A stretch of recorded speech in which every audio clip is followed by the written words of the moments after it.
तुम्हारा खेल खत्म हो गया चिराग। पुलिस आ चुकी है, औरतों ने आवाज उठाना शुरू कर दिया है। अब वो किसी से नहीं डरने वाली। तुम्हें क्या लगा तुम कभी पकड़े नहीं जाओगे? बहुत कर चुके औरतों का शोषण, अब सच सामने आ गया है। I'm sorry. Really I'm sorry. मुझसे गलती हो गई, आइंदा कभी ऐसा नहीं होगा। मुझे मेरी गलती का एहसास है। कौन सी गलती चिराग? अब क्या बड़बड़ा रहे हैं? पुलिस आ गई। पुलिस क्यों आएगी? एजेंसी वाले आए हैं अपने नए क्रिएटिव के साथ। मैं तो आपको बुलाने आई थी। Chirag, everything okay? Are you fine? या I'm fine. तुम चलो, मैं आया।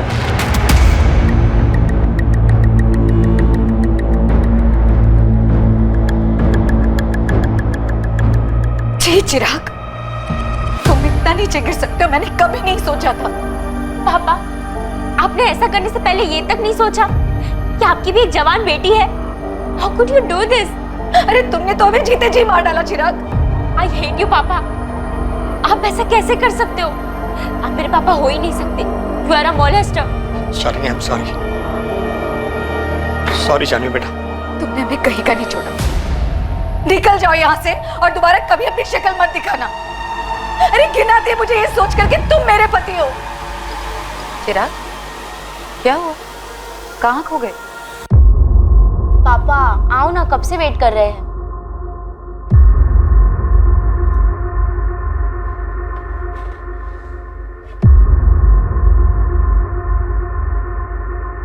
चिराग, क्या हुआ?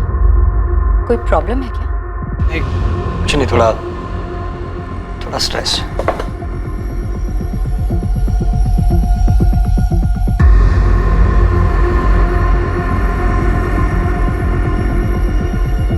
एक के बाद एक sexual harassment in work place यानी कि ऑफिस स्पेस में हो रहे यौन उत्पीड़न की घटनाएं सामने आ रही हैं। ज्यादा से ज्यादा महिलाएं यौन उत्पीड़न के खिलाफ आवाज उठा रही हैं। यही वक्त है जब महिलाओं को सामने आना होगा। यौन उत्पीड़न का एक और मामला आज सुर्खियों में है। चिराग साहनी, जो एक मल्टीनेशनल कंपनी PXR फाइनेंशियल्स के टॉप एग्जीक्यूटिव है, चिराग साहनी पर सेक्सुअल हरासमेंट के आरोप लगाए गए हैं। गिल्ट यानी अपराध बोध मानसिक अशांति का एक बहुत बड़ा कारण, खुद से हुई भूल का नतीजा। अपराध बोध एक डर भी है कि गलती पकड़ी जाएगी और उसका परिणाम भुगतना ही पड़ेगा। जरूरी नहीं है कि अपराध हमेशा प्रायश्चित की भावना को जन्म दे। कभी कभी यह डर एक इंसान को अपनी गलतियों को गलत तरीके से छिपाने के लिए किसी भी हद तक ले जाता है।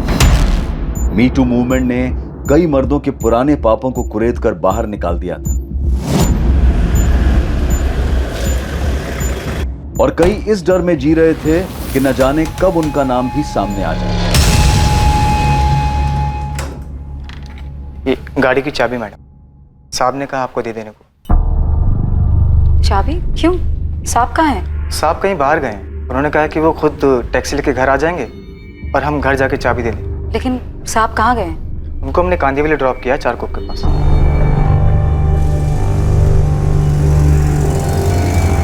कल्पेश, चाबी घर पे दे देना, मैं अपने आप पहुंच जाऊंगा। साहब वो कल से हम छुट्टी पर हैं। वो आपसे कही थी ना 4 दिन की छुट्टी के लिए। ठीक है। लेकिन कुछ तो बताया होगा ना साहब ने कहाँ जा रहे हैं? ऐसा तो कुछ नहीं बताया, बस चाबी देने को कहा है। ठीक है, कोई बात नहीं, तुम जाओ। अच्छा हाँ जी, 4 दिन की छुट्टी पर हो ना? हाँ। टाइम से ज्वाइन कर लेना, 4 का 5 दिन मत करना। वो हम टाइम से लौटाएंगे मैडम।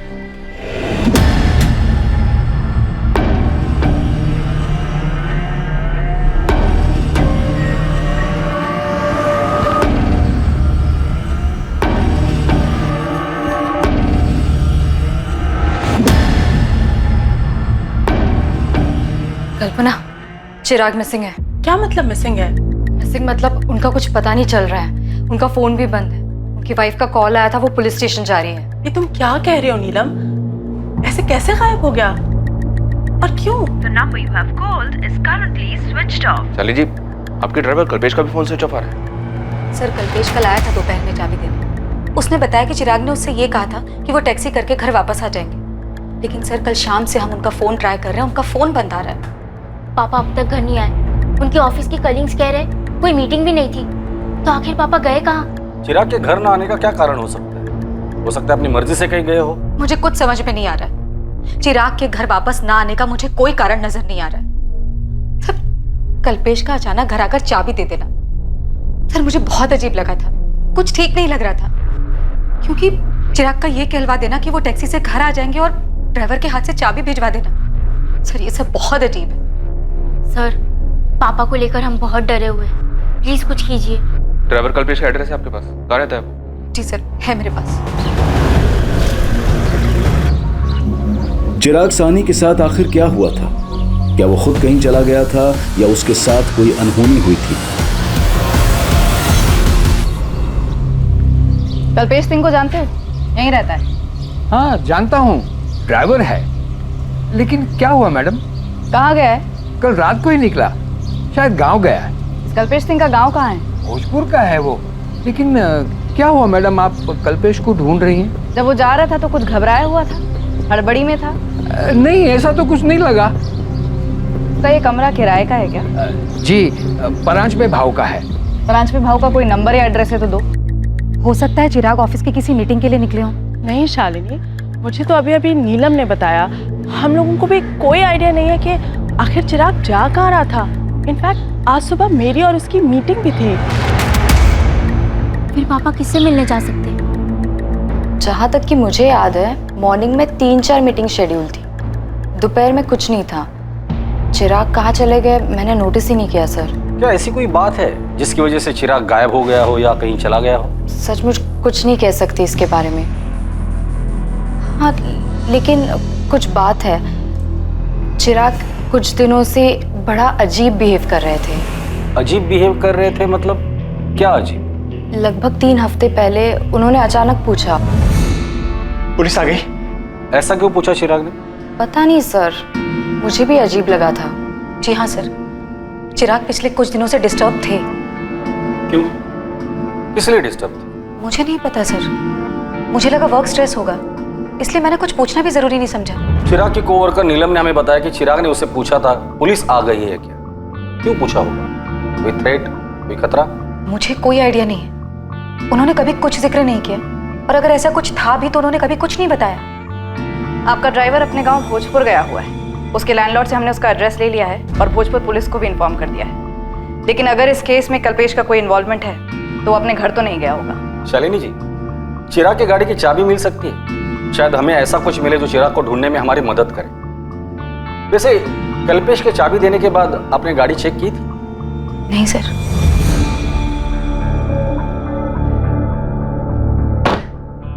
गाड़ी में तो ऐसा कुछ भी नहीं है जो किसी अनहोनी की तरफ इशारा करे। सर, मेरे पति कहाँ हैं? इससे पहले कभी ऐसा नहीं हुआ कि वो बिना बताए कहीं चले गए हों। क्या बता सकती हैं चारकोप में वो कौन सी जगह है जहाँ आपके ड्राइवर ने ड्रॉप किया था उन्हें? नहीं सर, ड्राइवर ने सिर्फ कांदीवली चारकोप बताया था, किसी स्पेसिफिक लोकेशन की बात नहीं की। The number you have called is currently switched off. मम्मा, पापा का फोन अभी नहीं लग रहा है, मुझे बहुत डर लग रहा है। आई होप पापा सेफ हो। जानवी, मुझे कल से अजीब लग रहा था। मैंने कल्पेश से और कुछ पूछा क्यों नहीं?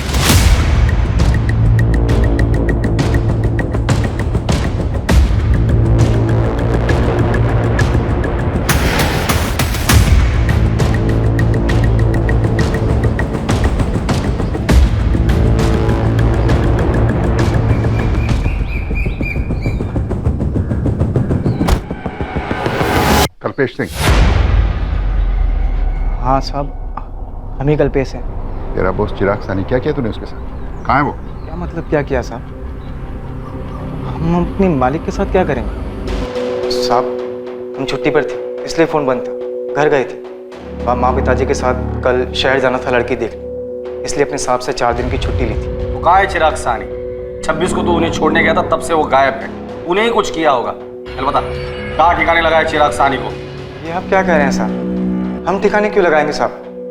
साहब, हम मामूली से ड्राइवर हैं। हमारे साहब ने हमें चारकोप ड्रॉप करने को कहा और हमने किया, और उसके बाद चाबी भी देकर आए घर पे मेम साहब। आप उनसे पूछ लीजिए। हमने उससे कड़ी पूछताछ की, लेकिन वो कहीं भागा नहीं था, वो अपने घर पर ही था भोजपुर। मैम, ये कल्पेश क्या कह रहा है? मेरे हस्बैंड चारकोप में कहाँ गए थे? वही हम पता लगाने की कोशिश कर रहे हैं शालिनी। हमने चिराग के फोन रिकॉर्ड्स मंगाए हैं। साहब, हम ले चलते हैं आपको जहाँ हमने चिराग साहब को ड्रॉप किया। हम झूठ क्यों बोलेंगे साहब? पिछले 2 साल से हम उन्हीं के संग काम कर रहे हैं। तो कहाँ है चिराग सानी? मैंने चिराग को ड्रॉप किया, उसके बाद वो कहाँ चला गया? हमें नहीं पता साहब। ऑफिस के नीचे खाना खा रहे थे, वहाँ जल्दी में आए और कहा गाड़ी निकालो, 4 कोप नाका चलने। फिर पूरे रास्ते बहुत परेशान से दिखाई दे रहे थे और कुछ बोला भी नहीं उन्होंने। तेरे साहब चिराग सानी परेशान क्यों थे? तू तो दिन भर उनके साथ रहता था ना? हाँ साहब, रहता था, लेकिन ये हमें नहीं पता कि हमारे साहब कुछ दिनों से परेशान क्यों थे। और 2 हफ्ते पहले अचानक एक अजीब सा सवाल पूछा था उन्होंने हमसे। कल्पेश। जी साहब। अगर मुझे कुछ सेटल करना हो तो तू मेरे लिए कर सकता है क्या? क्या सेटल करना है साहब?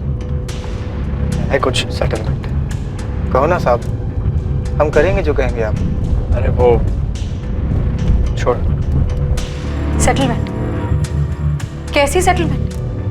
सर ये कल्पेश क्या कह रहा है? उसे सेटलमेंट के बारे में नहीं पता।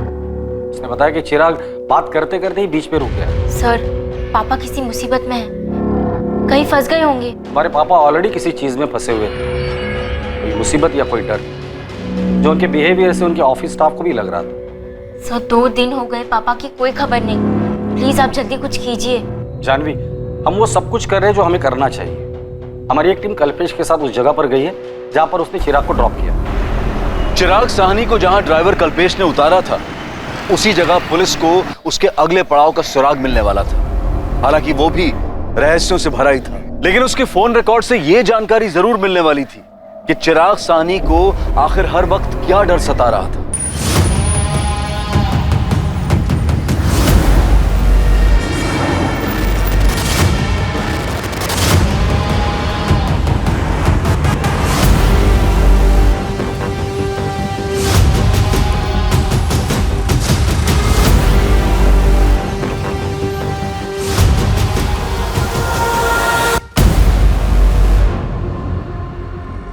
मोरे, ऐसा लग रहा है कि रिक्शा में से किसी ने चिराग को आवाज दी है। जी हाँ सर, चिराग ने तो रिक्शा नहीं रुकवाया।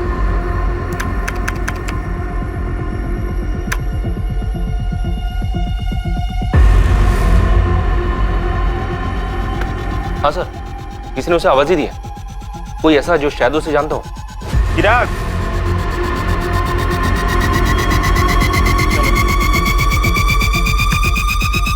ये रिक्शा नंबर MS02H34X92, पता करो ये रिक्शा वाला कौन है, जल्दी। जानवी, आखिर तुम्हारे पापा करना क्या चाहते थे? कैसी सेटलमेंट? मामा, मुझे लगता है कल्पेश झूठ बोल रहा है, उसी ने कुछ किया है। लेकिन जानवी, इसमें साफ दिख रहा है कि तुम्हारे पापा रिक्शे से कहीं जा रहे थे। पापा ऐसा क्या कर रहे थे? इतना अजीब सा बिहेव, किसी से कुछ कहा भी नहीं। हेलो, मैं असिस्टेंट सब इंस्पेक्टर कंचन पाटिल बोल रही हूँ, अद्वैत नगर पुलिस थाने से। मैं जान सकती हूँ किससे बात कर रही हूँ? मैं एडवोकेट दीपिका शानबाग बोल रही हूँ, बताइए। हमें आपका नंबर चिराग साहनी के फोन रिकॉर्ड्स में से मिला है। आपकी और चिराग की आखिरी बार बात 26 अक्टूबर को सुबह 11:45 पर हुई थी। हाँ, हुई होगी, लेकिन एग्जैक्ट डेट और टाइम मुझे याद नहीं है। आप PXR फाइनेंशियल्स वाले चिराग साहनी की बात कर रही है ना? जी, और आप उन्हें अच्छी तरह से जानती थी। ऑफ कोर्स जानती हूँ, हम अच्छे दोस्त हैं, और हाँ मेरी उनसे बात हुई थी। लेकिन आप ये सब क्यों पूछ रही हैं? क्या आपको मालूम है कि वो मिसिंग है? मिसिंग? ओह गॉड, लेकिन ये सब हुआ कैसे? वो तो हमें भी नहीं पता, उनकी तलाश जारी है। चिराग सानी ने अपने ड्राइवर कल्पेश से किसी सेटलमेंट का जिक्र किया था, क्या आप इसके बारे में कुछ जानती हैं? जी नहीं, मैं किसी सेटलमेंट के बारे में तो नहीं जानती, लेकिन इतना जरूर बता सकती हूँ कि चिराग काफी दिनों से बहुत परेशान था। कोई उसे बुरी तरह से हरास कर रहा था, और उस दिन मुझे यही पूछने के लिए उसने फोन किया था कि क्या मैं उसका केस लड़ सकती हूँ। कौन सा केस और कौन हरेस कर रहा था उसे? 12 अक्टूबर को चिराग मुझसे मिलने आया था मेरे ऑफिस। उसे किसी बात का डर था। दीपिका, मैं बहुत डर गया हूँ। हर रोज इतने नाम उछाले जा रहे हैं, बहुत घबराहट होती रहती है। मैं हर रोज न्यूज़पेपर चेक करता हूँ, सारा दिन सोशल मीडिया देखते रहता हूँ। मैं बहुत डर गया हूँ दीपिका, बहुत घबराहट होती रहती है। मुझे डर लगा रहता है कि ये सब में मेरा नाम भी उछाला जाएगा। चिराग, किससे डर है तुम्हें? कौन है जो तुम्हारा नाम उछालेगा? देखो चिराग, अगर तुमने ऐसा कुछ किया है तो उसका परिणाम तो तुम्हें भुगतना ही पड़ेगा, लेकिन फिर भी जहां तक हो सकेगा मैं तुम्हारी मदद करूंगी। गलती तो हुई है मुझसे, और कोई मुझे ब्लैकमेल कर रहा है। मेरा पूरा करियर खत्म हो जाएगा। शालिनी और मेरी बेटी जानवी को पता चलेगा तो मुझसे नफरत करेगी। चिराग, ऐसे घबराने से कुछ भी नहीं होगा। दिमाग शांत रखो और लॉजिकली सोचो। कौन है जो तुम्हें ब्लैकमेल करने की कोशिश कर रहा है? बताओ मुझे, हम उसे हैंडल कर सकते हैं। 26 की सुबह को भी इसी बारे में बात करने के लिए उसने मुझे फोन किया था। बहुत घबराया हुआ था। दीपिका प्लीज सेटल करो इसे। मैं अब डर डर के नहीं जी सकता। हम सेटल कर सकते हैं, लेकिन इसके लिए तुम्हें मुझे पूरा सच बताना होगा। देखो चिराग, मैं तुम्हारी लॉयर बाद में हूँ, पहले तुम्हारी दोस्त हूँ, और दोनों ही सूरतों में तुम्हें मुझसे कुछ भी छुपाना नहीं चाहिए। मैं तुम्हारी मदद करना चाहती हूँ चिराग, लेकिन उसके लिए मुझे पूरी बात तो बताओ। प्लीज सेटल करो बस, मैं अब और नहीं सह सकता। चिराग काम डाउन, मैं तुम्हारी पूरी मदद करूंगी। मेरा नाम भी उछलेगा, तुम देखना दीपिका। कौन उछालेगा तुम्हारा नाम चिराग? कम से कम इतना तो बता दो। लेकिन चिराग ने मुझे कुछ भी नहीं बताया, किसी का नाम नहीं लिया, और मैं भी अपने कोर्ट के हियरिंग में इतनी बिजी हो गई थी कि ये बात टोटली मेरे दिमाग से स्लिप हो गई। पर मुझे परेशानी इस बात की हो रही है कि शालिनी ने अब तक मुझे क्यों फोन करके नहीं बताया कि चिराग मिसिंग है। क्या मीटू में नाम आने से डर रहा था चिराग? उसने किसी को सेक्सुअली हैरेस किया था? आई विश कि वो मुझे कुछ बताता, एंड आई होप कि उसने अपने आप से कुछ सेटल करने का ना सोचा हो। क्या? नहीं, ऐसा नहीं हो सकता, ये सब झूठ है। आप मेरे पापा को ढूंढ नहीं पा रहे हैं तो अब आप उन पे ही उंगली उठा रहे हैं। मेरे पापा विक्टिम है और आप उन्हें ही अक्यूज बना रहे हैं। ये हम नहीं कह रहे, दीपिका शानबाग, चिराग की लॉयर, आई एम श्योर आप लोग उसे जानते ही हो। दीपिका ने हमें ये बात बताई। सर मुझे नहीं पता कि दीपिका ऐसा क्यों कह रही है। मेरे हस्बैंड ऐसे नहीं है। दीपिका आंटी झूठ बोल रही है, इस बात में कोई सच्चाई नहीं। जरूर उन्होंने कुछ किया होगा मेरे पापा के साथ। देखिए, आप जिससे चाहे अक्यूज कर सकते हैं, हमारे लिए तो सारे एंगल्स ओपन है, लेकिन आपको भी हमें सच बताना होगा। चिराग काफी दिनों से डिस्टर्ब था, ये बात सबने नोटिस की। आप लोग तो उसके इतने करीब थे, आप लोगों ने ये बात कैसे मिस की? आपका ड्राइवर कल्पेश, उसने भी हमें बताया कि चिराग किसी सेटलमेंट की बात कर रहा था। दीपिका ने भी हमें यही बात बताई। अब सब लोग तो झूठ नहीं बोलेंगे। शालिनी जी, चिराग ने आपसे कभी इस बारे में बात की थी? सर मानती हूँ नहीं बताया था, लेकिन ये नहीं मान सकती कि वो मीटू में फंस सकते हैं। वो ऐसे है ही नहीं। मुझे यकीन नहीं हो रहा है, बकवास है। बकवास सुनने में लग सकता है, लेकिन बिना आग के धुआं नहीं होता। चिराग को डर था, उसे डर था इस बात का कि उसका नाम उछाला जाएगा। इसका मतलब कोई तो जरूर था जिसे चिराग ने हैरेस किया था। चिराग सभी फीमेल स्टाफ के साथ काफी फ्रेंडली थे। हमारी ऑर्गेनाइजेशन में बहुत सारी औरतें काम करती हैं, और किसी ने भी चिराग के खिलाफ कोई कंप्लेंट नहीं दर्ज की। आप लोगों के ऑफिस में सेक्सुअल हैरेसमेंट के लिए एक इंटरनल कमेटी तो है, राइट? हाँ मैम है, लेकिन अगर कोई बात होती चिराग के बारे में तो हम आपको क्यों नहीं बताते? कोई बात ही नहीं है तो कैसे बताए? सीधा सवाल, क्या कभी भी चिराग ने किसी की तरफ किसी भी तरह का सेक्सुअल एडवांसमेंट किया था?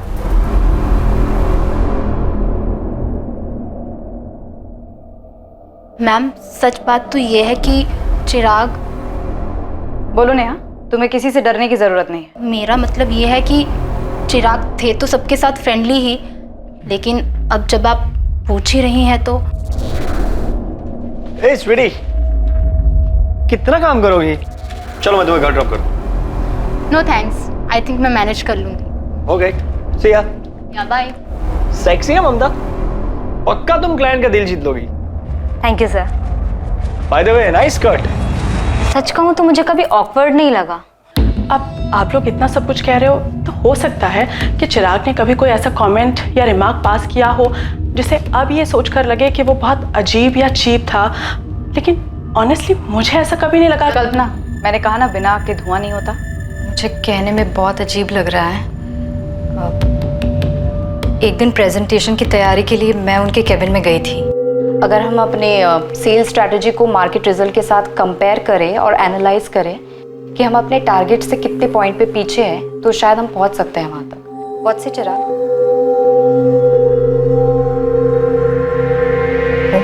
मेरे पैर घूर रहे थे। उन्हें प्रेजेंटेशन में कोई दिलचस्पी नहीं थी। कल्पना, तुम क्या जानती हो? मुझे इन सब के बारे में कुछ नहीं पता। मेरे सामने तो ये बातें अब उठ के आ रही हैं। नेहा, ममता, नीलम, तुम लोग पहले मेरे सामने ये मुद्दा लेकर आए ही नहीं कभी। हाँ, मैंने कभी ये मुद्दा उठाया ही नहीं। मैंने भी नहीं, और मैं अपने आप को अच्छी तरह से हैंडल कर सकती हूँ। हैंडल तो किसी ने चिराग को भी किया है। कोई सेटलमेंट हुआ है, किसी तरह की कोई धमकी उसे एक्सपोज करने की, उसका नाम उछालने की, तो ये बात तो जरूर हुई है। उसका डर यूं बेवजह तो नहीं था।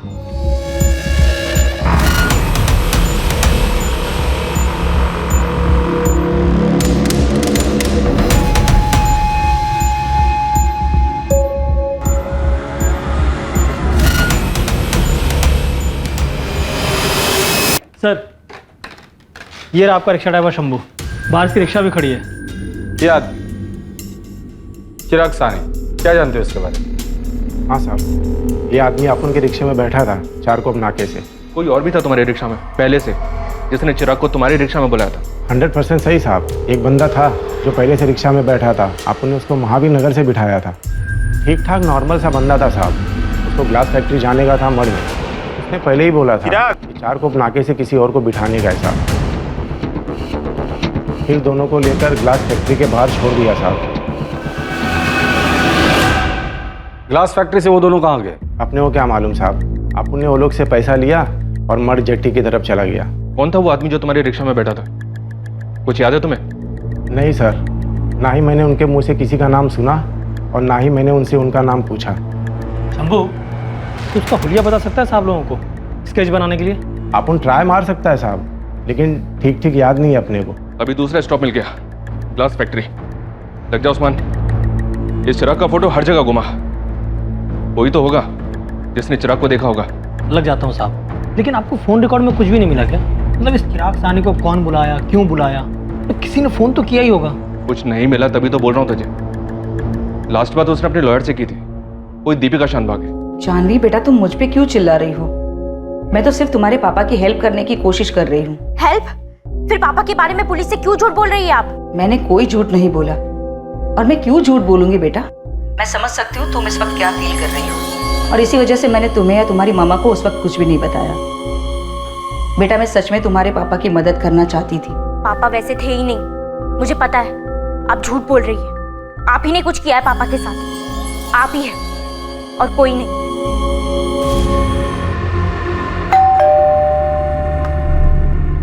मम्मा, दीपिका आंटी झूठ बोल रही है। आप भी जानते हैं पापा ऐसे नहीं है।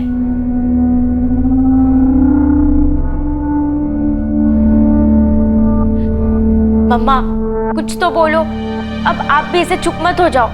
बताओ क्या हुआ? जानवी, मैं बैंक गई थी। पापा ने 5 लाख की एफडी तोड़वाई है मार्च में, वो भी मुझे बिना बताए, बिना सलाह लिए। और 7 अलग अलग दिनों तक पैसे निकलते भी रहे। और फिर कुछ दिनों बाद 15 लाख की पीएफडी तोड़वाई, और वो भी पैसे निकलते रहे। हाँ, तो पापा के ही पैसे थे ना वो। आप भी उन पे शक कर रही हो? नहीं जानवी, तुम्हारे पापा ये पैसे किसी को देने के लिए निकाल रहे थे और दे भी रहे थे। शायद उस दिन भी वो किसी को पैसे देने ही जा रहे थे। मैम, हमारे साथ टोटल 8 फीमेल एम्प्लॉयज़ काम करती हैं, और ये रहे उनके स्टेटमेंट। किसी पे कुछ भी लिखने या कहने का कोई दबाव नहीं था। आप खुद उनसे पूछ सकती हैं। मैम, और ये सब लोगों की कॉन्टैक्ट डिटेल्स? ऑफिस में ऐसा कोई नहीं था जो चिराग को ब्लैकमेल कर रहा हो, क्योंकि चिराग ने किसी के साथ कुछ किया ही नहीं। चिराग को गायब हुए अब 7 दिन हो चुके हैं। ये किसी किडनैपिंग या फिरौती का मामला तो नहीं लगता, लेकिन सिचुएशन गंभीर जरूर है। मैं इनमें से सबको कॉल करती हूँ और देखती हूँ क्या निकलता है। सर, हो सकता है चिराग उस दिन किसी से पैसों के सिलसिले में ही मिलने गए होंगे। शालिनी जी, थैंक यू वेरी मच। आप सामने से आकर ये बैंक स्टेटमेंट्स हमारे साथ शेयर कर रही है। शायद हमें इससे मदद मिल जाए। तो आपको लगता है कि चिराग ने किसी को पैसे दिए और किसी को देने भी वाले थे, और 26 अक्टूबर को भी वो किसी को पैसे देने के लिए गए होंगे? आपको जरा सा भी आइडिया है कि वो किसको पैसे दे रहे थे? क्या मान गई वो? मतलब पैसे लेने के बाद अपना मुंह बंद रखेगी ना?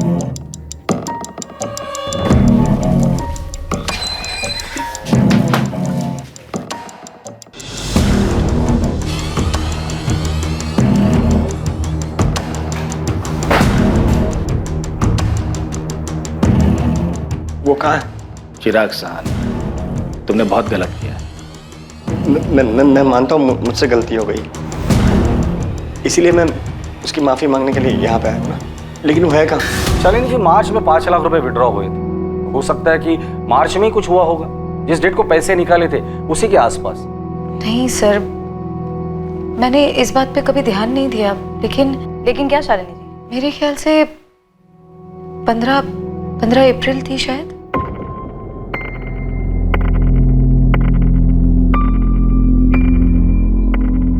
काम छोड़ने? अरे लेकिन ऐसे महीने के बीच में कैसे? आरती देख, तू ऐसे काम नहीं छोड़ सकती। हाँ, ऐसे कैसे नहीं छोड़ सकती? मेरे को काम छोड़ना है तो मतलब छोड़ना है बस। अरे लेकिन क्यों छोड़ना है? क्या मतलब क्यों? कल से मैं नहीं आएगी, कोई और ढूंढ लो। आरती, सुबह सुबह ना सिर पे बम मत फोड़ मेरे। एक दिन में किसी और को कैसे ढूंढूंगी मैं? ठीक है, आज का काम कर देती हूँ, लेकिन कल से मैं नहीं आएगी। अब आप इसे बॉम्ब समझो या रॉकेट, आपकी मर्जी। ये आरती अचानक से काम छोड़कर चली गई सर, और कोई कारण भी नहीं बताया। इस बात का चिराग के गायब होने से क्या लेना? सर मुझे नहीं पता, आपने बस पूछा तो मुझे अचानक से याद आया कि ये मार्च में तो नहीं, लेकिन हाँ अप्रैल में हुआ था। इस आरती का नंबर है क्या? बात करके देखते हैं। शालिनी के इस खुलासे के पीछे का सच क्या था? क्या ये इन्वेस्टिगेशन को एक दिशा देने के लिए था या फिर गुमराह करने के लिए? क्या चल रहा था नीलम? क्या चल रहा था मतलब? आप ऐसा क्यों पूछ रही है? तुम ऑफिस में चिराग के सबसे क्लोज थी, सब जानते हैं ये बात। तो क्या उसने कभी तुम्हारे साथ कोई लाइन क्रॉस करने की कोशिश की थी? ओ, आपको लग रहा है कि मैं चिराग को ब्लैकमेल कर रही थी, उन्हें धमका रही थी? ऐसा था क्या?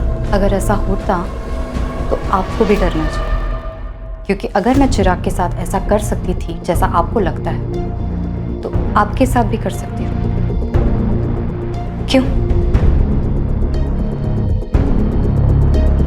मेरे से क्या बात करनी है? मैंने तो उस घर का काम कब का छोड़ दिया है। क्यों छोड़ा काम, यही जानना है। ये जानकर पुलिस क्या करेगी? मैंने कोई चोरी की है क्या? नहीं जमता था, छोड़ दिया काम। और क्या बताऊं? तो खुद आ रही है थाने या हम आए उठाने? ओ मैडम, ये उठाने की बात ना मेरे से मत करो, वरना मैं ही तुम उठा लूंगी, समझी? तमीज से बात करो साहब। तमीज से ही पूछ रहा हूँ, सीधे सीधे जवाब दे। और तेरी अकड़ है ना, कहीं और दिखाना। तेरी अकड़ सिर्फ तेरी सच्चाई बयां कर रही है कि तूने ही चिराग साहनी के साथ कुछ किया है। ए मैडम, कुछ भी है, ये टैंटन अपने पास रखो। वो साहब ही मेरे पीछे पड़ा हुआ था, मैं उसका क्यों कुछ करूंगी? तुम्हारे पीछे पड़ा था? हाँ, मेरे पीछे था, और एक दिन पीछे से हाथ भी डाला था।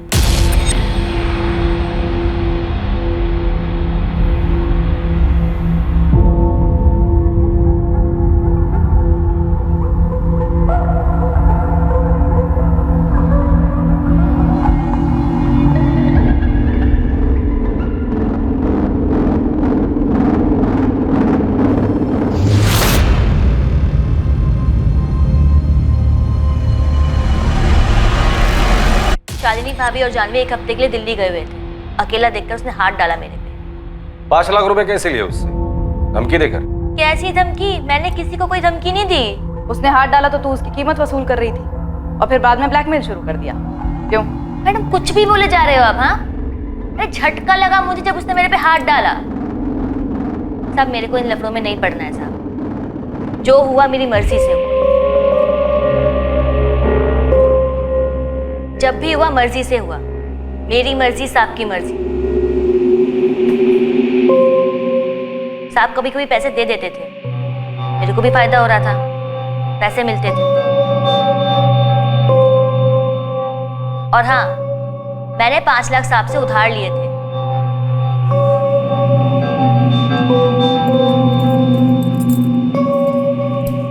साहब, ये साहब मुझे 5 लाख रुपए लोन देना साहब।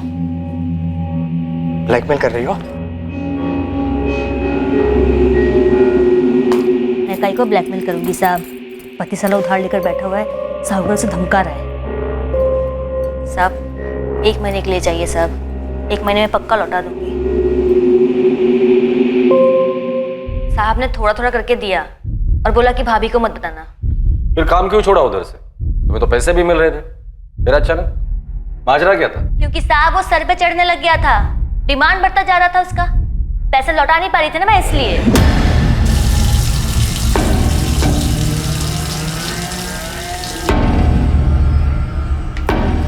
मेरे 5 लाख रुपए का है, वापस लौटाने का इरादा है या नहीं? क्या बोला था? 1 महीने में वापस लौटा दूंगी बोला था ना? साहब मैं कहाँ भाग रही, रोज यही तो आती हूँ। कल से ना मुझे बाहर मिलना, बाहर जाएंगे। क्यों बाहर क्यों? घर में तो नहीं कर सकते ना, तो बाहर। पागल हो गए क्या साहब? मेरा पति भी है, बाहर किसी ने देख लिया तो मेरी बात लग जाएगी।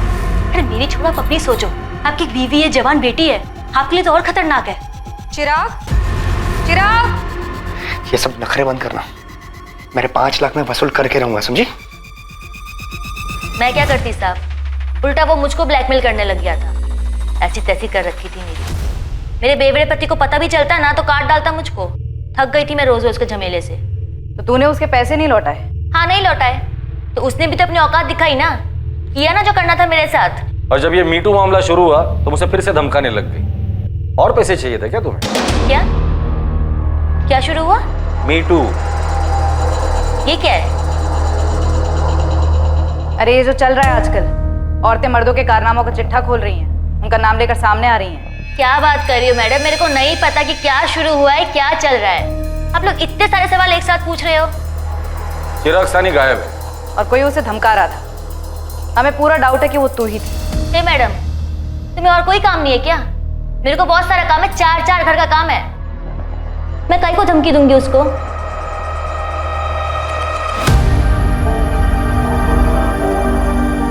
आरती तक पहुंच पाना लगभग नामुमकिन होता अगर बातों बातों में चिराग की पत्नी शालिनी ने आरती के अचानक काम छोड़कर जाने के बारे में नहीं बताया होता, और इस बात का भी खुलासा कभी नहीं होता कि आरती और चिराग के बीच में क्या था। और खुद शालिनी भी इस बात से शॉक्ड रह गई कि असल में आग की लपटें वहीं से आई जहां का एक ब्लैंक लीड खुद शालिनी ने पुलिस को दिया था। 2 हफ्ते हो गए, अभी तक कोई खबर नहीं मिल रही है। कोई आदमी ऐसे कैसे गायब हो सकता है? सर हो सकता है सुसाइड कर लिया हो, किसी और औरत के साथ लाइन क्रॉस की हो, डर गया हो। मुझे नहीं लगता, क्योंकि चिराग ने अपने लॉयर दीपिका और ड्राइवर कल्पेश से ऑलरेडी सेटलमेंट की बात कही थी। वो सुसाइड क्यों करेगा? सर ये स्केच है, ऑटो ड्राइवर शंभू के डिस्क्रिप्शन के आधार पर बनाया गया। सर्चिंग शुरू कर दी इसके लिए।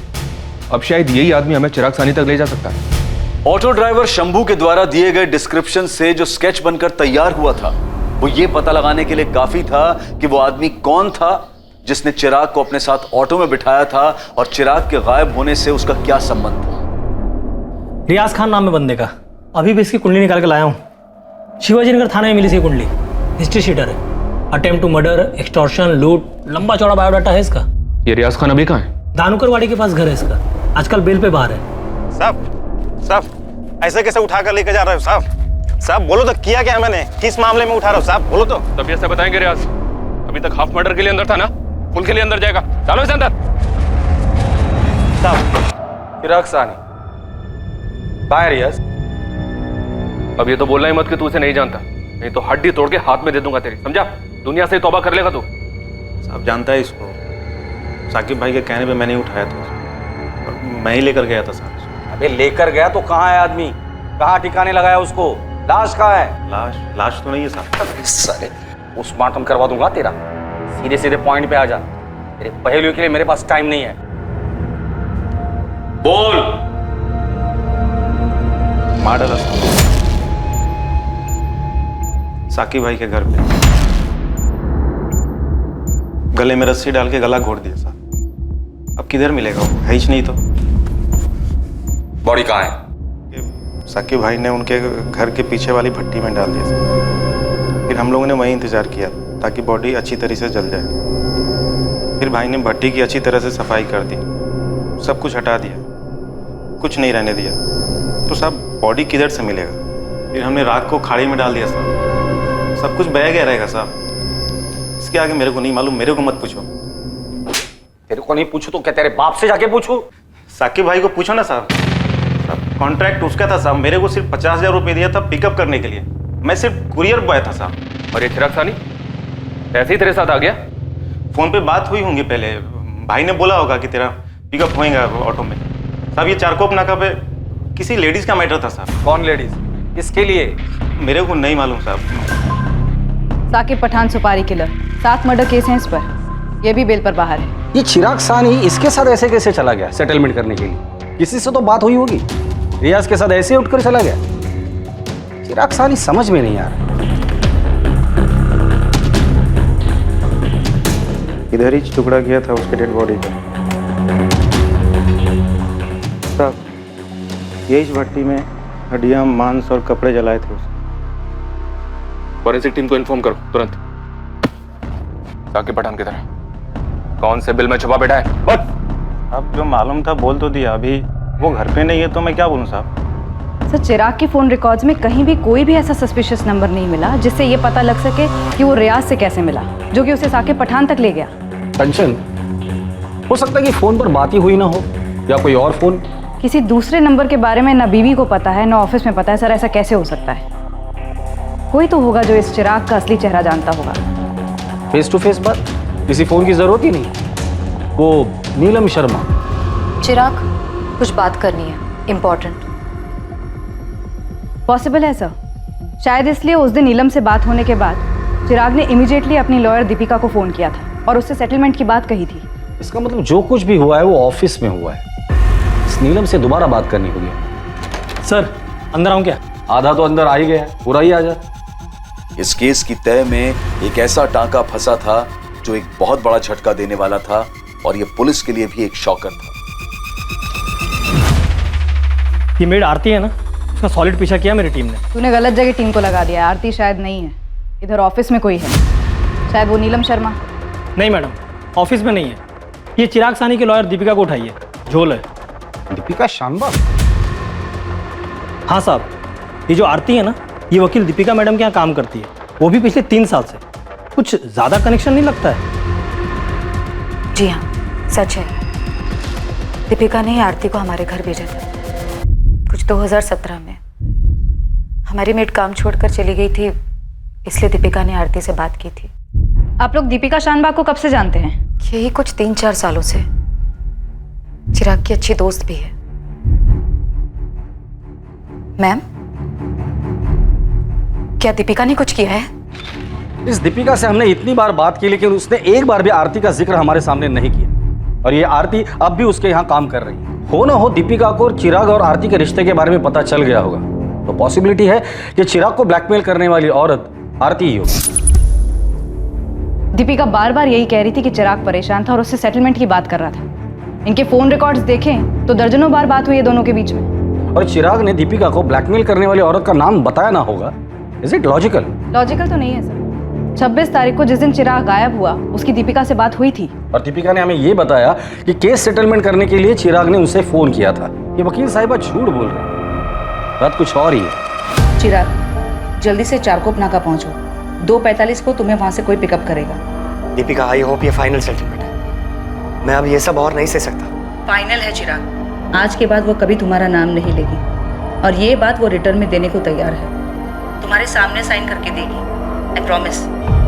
अब जल्दी से चारकोप नाका पहुंचो, वहां जाकर वेट करना। Once and for all settlement, okay? एक खबरी की टिप पे आप लोगों ने पूरी स्टोरी बना ली कि मैं भी इसमें इन्वॉल्व हूँ। यकीन मानिए, आप बहुत बड़ी गलती कर रही हैं। इतना आसान नहीं है एक लॉयर को टच करना। टच तो अभी हमने किया नहीं है दीपिका शानबाग। टच किया ना तो वकालत तो क्या, सारा कानून भूल जाओगी। आप इस तरीके से धक्का नहीं दे सकती मुझे। अपने अधिकार मैं अच्छी तरह से जानती हूँ। आप सबको कोर्ट में लेकर जाऊंगी मैं। चल चल आगे चल, हमें भी अपने अधिकार अच्छी तरीके से पता है। दीपिका मैडम, ये पुलिस वाली मैडम ने बहुत उछलती हैं। बताओ क्या अभी? ये क्या है? क्या तरीका है इंस्पेक्टर? बोलो आरती, क्या बोल रही थी? मैं क्या बोल रही थी? तूने तेरे दीपिका मैडम को क्या बोला वो बता। मैंने मैडम को वही बताया जो सच था, और मैं आप लोगों को भी बता चुकी हूँ। यही कि चिराग मेरे पीछे पड़ा हुआ था। मैडम, मैंने वो चिराग साहब का काम छोड़ दिया है। अब मैं वहाँ काम नहीं करूंगी। काम नहीं करोगी मतलब? क्यों? पैसे वैसे टाइम पे नहीं देते वो लोग? अरे नहीं मैडम, पैसे की बात नहीं है। वो चिराग साहब है ना, मेरे पे हाथ डाला। हाथ डाला मतलब जबरदस्ती की क्या? अरे नहीं मैडम, जबरदस्ती वगैरह नहीं की। मतलब मेरे को भी अच्छा लगा, हो गया हमारे बीच। लेकिन जब से मैंने चिराग साहब से 5 लाख लोन लिया ना, तब से अजीब अजीब बातें करता है। बोलता है यहाँ मिल वहाँ मिल, ये कर वो कर। मेरे को नहीं जानता, मैंने काम छोड़ दिया। मैडम, मैंने आपको यही बताया था ना, बताओ ना इन सबको। तेरे दीपिका मैडम ने तुझे ये नहीं बताया कि तेरे इस बात के बदले में इसने चिराग से 15 लाख रुपए लिए थे? झूठ है ये, मैंने चिराग से एक पैसा भी नहीं लिया। अभी रेड करवा रहे हैं आपके घर में, 100% कैश मिल जाएगा दीपिका जी, और तब तक आप ये भी बता देंगे कि पैसे क्यों लिए आपने। मैडम आपने ऐसा किया? बिल्कुल ऐसा किया तेरी मैडम ने।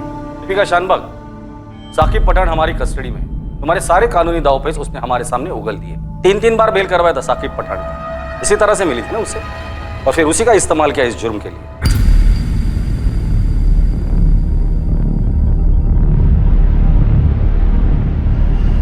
खड़ा करो साकिब पठान को यहाँ लाकर, फिर आमने सामने बात कर लेना। तेरी शक्ल से दिख रहा है कि तूने इस आरती को भी ठगाया और चिराग साहनी को भी। मैडम ये लोग क्या बोल रहे हैं? हम लोग अलग जाके बात कर सकते हैं क्या, आरती से अलग? क्यों? इसी के कंधे पर तो बंदूक रखकर गोली चलाई थी, अब इसी को बाहर भेज रही हो? मैडम सच बताओ, आपने पैसे लिए मेरे नाम पे? चिराग, आरती केस फाइल करने की धमकी दे रही है, मुझसे मदद मांग रही थी। क्या कहूं मैं उसे? क्या बकवास कर रही है तुम? मैंने उसे 5 लाख रुपए उधार दिए और मुझ पर केस करना चाहती है वो?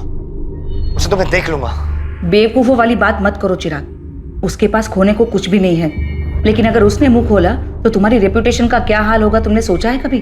उसकी कहानी में शायद ही कोई दम ना हो, लेकिन जब तक तुम्हें क्लीन चिट मिलेगी तब तक तुम्हारी इज्जत की धज्जियां उठ चुकी होंगी। नहीं दीपिका, प्लीज प्लीज तुम उसे समझाओ, वो ऐसा नहीं कर सकती। ठीक है, मैं उससे बात करती हूँ, मैं ये मामला सेटल करवा दूंगी, डोंट वरी, ठीक है? हाँ, मैंने 15 लाख लिए थे चिराग से। लेकिन मारा क्यों? तुम्हें तो पैसे मिल गए थे ना। बोलो दीपिका शानबाग, क्यों मारा उसे? चिराग बेकार में ही डर रहा था। आरती कुछ भी नहीं करना चाहती थी, उन दोनों के बीच में जो कुछ भी हुआ था दोनों की मर्जी से हुआ था। मैंने उससे पैसे ले लिए और कहा कि सब कुछ सेटल हो चुका है। इस मी टू मूवमेंट से बहुत ही डर गया था वो। उसे लगता था कि आरती किसी भी वक्त उसके खिलाफ केस दर्ज करवा सकती है। नहीं दीपिका, तुम्हें मुझे आरती से दिखवा के देना होगा कि हमारे बीच में जो कुछ भी हुआ आपसी सहमति से हुआ था। मैंने उसके साथ कोई जबरदस्ती नहीं की, और तुमने बोला भी था वो लिख के देगी। चिराग, मामला सेटल हो चुका है और तुम्हें घबराने की कोई जरूरत नहीं, तुम खामखा में घबरा रहे हो। मेरा डर खामखा नहीं है दीपिका, तुम जानती हो इतने सारे नाम उछाले जा रहे हैं, गड़े मुर्दे उखाड़े जा रहे हैं। अरे बंद कमरे में आपसी सहमति में क्या हुआ किसको पता? कल का कंसेंशुअल सेक्स आज मी टू की मूवमेंट बन के सामने आ रहा है। कितनों के करियर बर्बाद हो चुके हैं। नहीं दीपिका, मैं इस मामले में कोई रिस्क लेना नहीं चाहता। आरती घर काम करती है, वो जानती तक नहीं इस मी टू मूवमेंट के बारे में, और वो तो कब का सब कुछ भूल चुकी है। मुझे आरती से लेटर चाहिए बस। अगर तुम बात नहीं कर सकते मैं बात करता हूँ। नहीं, तुम रहने दो। तुम बात करोगे तो मामला और बिगड़ जाएगा और वो आरती समझ जाएगी कि वो तुम्हारा किस तरह से और फायदा उठा सकती है। तुम रहने दो, मैं देख लूंगी। तुम बात करो, लेकिन मुझे आरती से लेटर चाहिए बस। कहाँ से लाती मैं वो लेटर? आरती को इसके बारे में कुछ भी नहीं पता था, और अगर चिराग घबराया हुआ आरती के पास चला जाता तो मेरा सारा खेल बिगड़ जाता। आरती तो बड़बोली है, वो मुझे कहीं का नहीं छोड़ती, इसलिए मैंने ऐसा रिस्क नहीं लिया और मुझे ये सब करना पड़ा। क्या करना पड़ा? उसे मरवाना पड़ा? उसे टुकड़े करके जलाकर दरिया में फेंक देने का तुम्हारा ही प्लान था? चिराग साहनी के अवशेष को ढूंढने के लिए एक मैसिव सर्च ऑपरेशन लॉन्च किया गया, लेकिन कुछ भी मिल पाने की गुंजाइश ही नहीं थी। चिराग के ऑफिस में चिराग के डर की वजह और उसकी मेड आरती के साथ संबंध के बारे में जानकर सभी हैरान थे। इस किस्से की पूरी सच्चाई जानने के बाद सबसे बड़ा सदमा चिराग की पत्नी शालिनी और उसकी बेटी जाह्नवी को लगा। आरती, जो कि इस जुर्म की जड़ थी जिसकी वजह से मौत का यह खेल रचा गया, उसका इस हत्याकांड में कोई हाथ नहीं था। साकिब पठान और रियाज खान को चिराग साहनी के मर्डर के चार्ज में बुक किया गया। दीपिका शानबाग को मर्डर, फिरौती और चिराग साहनी की हत्या की साजिश के लिए बुक किया गया। चिराग साहनी के अवशेष अब तक नहीं मिले। इस केस को सर्कमस्टेंशियल एविडेंसेस के आधार पर दर्ज किया गया है। दीपिका और चिराग दोनों के अतीत में दफन थे कुछ गहरे राज।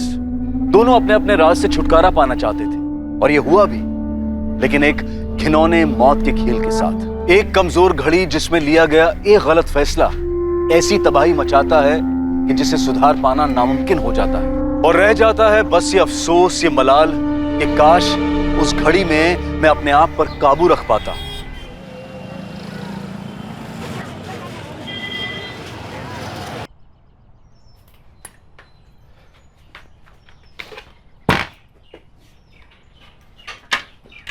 अरे भरत, दोपहर में थोड़ा जल्दी आ जाओगी, मुझे 3 बजे शर्मा जी के यहाँ जाना है। अरे बाप रे, मीटिंग है मैडम की, फिर तो 3 बजे से पहले आना ही पड़ेगा। देखो काम है वहाँ, अगर लेट करोगे तो खाना खुद ही गर्म करके खाना पड़ेगा। समझ गया। आओ आगे तक छोड़ देता हूँ। नहीं, मैं पैदल चली जाऊंगी, वैसे थोड़ा चलना भी हो जाएगा, बाजू वाली गली में तो है। चलो बाय।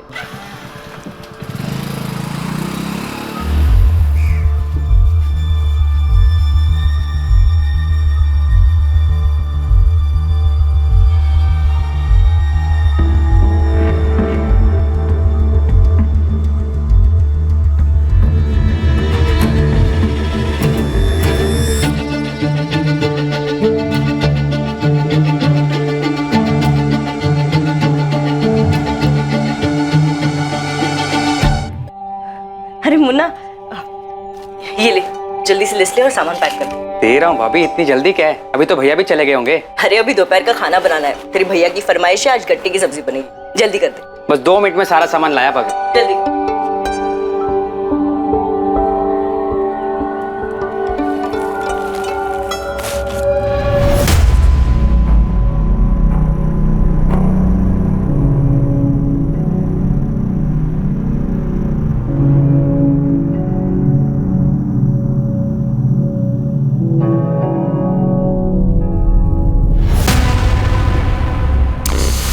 बेसन? बेसन भाभी, वरना गट्टे की सब्जी कैसे बनेगी? वैसे मुझे भी बहुत पसंद है गट्टे की सब्जी, मगर आपके हाथ से खाने में मजा आ जाता है। मतलब भाभी जी, आपके हाथ की सब्जी खाने में मजा आ जाता है। लीजिए भाभी आपका भाभी आपका सामान।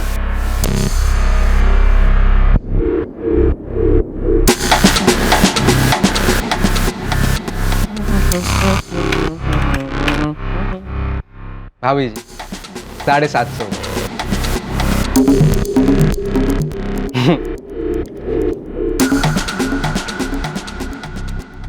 भाभी जी, हमें भी कभी घर बुलाइए गट्टे की सब्जी खाने के लिए, है?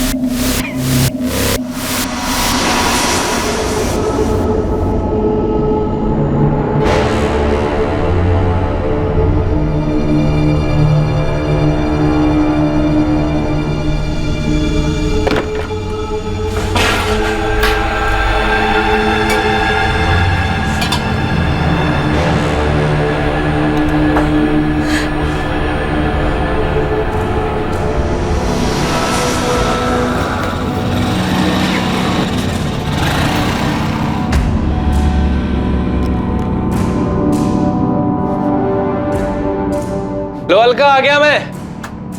देख लो, अभी 2 भी नहीं बजे। अलका,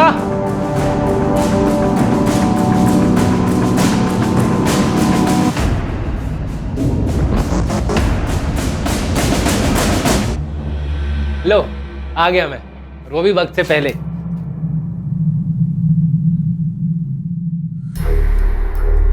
अलका, क्या हुआ? कुछ नहीं, सर दुख रहा है मेरा, इसलिए खाना नहीं बना पाई। क्या हुआ है? कुछ कहा किसी ने? झगड़ा हुआ किसी के साथ? अलका क्या हुआ? अरे वो किराने वाला गोपाल, उसने क्या किया उसने? उसने फिर से मरा कि लोग खड़े हैं, अकेले में मिल के ना जान से मार दूंगा तुझे।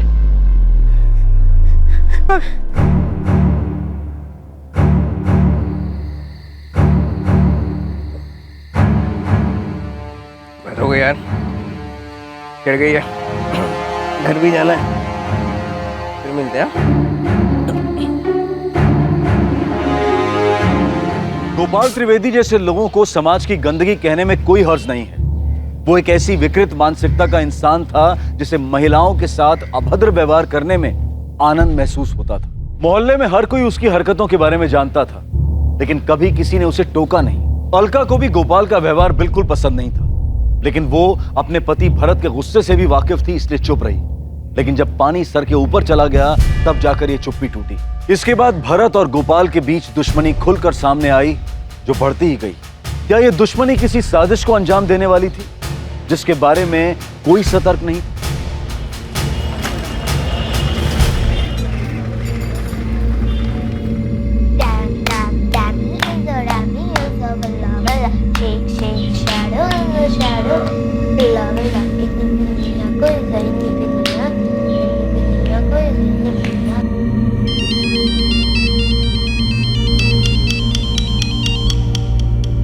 हाँ माँ, कैसी हो? मैं तो ठीक हूँ, तू बता कैसा है? बिजी है? कुछ खास नहीं, बस कपड़े के नए ऑर्डर दिए थे, उसी का हिसाब किताब चालू है। ये छोड़ो, बताओ बच्चे कैसे हैं? वो ठीक है, खेल रहे हैं। अच्छा ये बता, बात की तूने? फिर वही बात माँ, पुल के नीचे से बहुत पानी बह चुका है। लेकिन बच्चों को क्या कहेगा? वक्त के साथ वो भी समझ जाएंगे। ठीक है, जैसी तेरी मर्जी, पर तू जल्दी घर वापस आ जा। हाँ माँ, बस 2-3 दिन और, फिर आ जाऊंगा। दादी, पापा का फोन है, मुझे भी बात करनी है। हेलो पापा। कैसी है मेरी गुड़िया? मैं ठीक हूँ। पापा अब कब वापस आओगे? बस 2 दिन में आ जाऊंगा बेटा। अच्छा पापा, एक बात बताओ। अच्छा बेटा, मैं बाद में फोन करता हूँ, कुछ अर्जेंट काम आ गया मुझे। कट गया।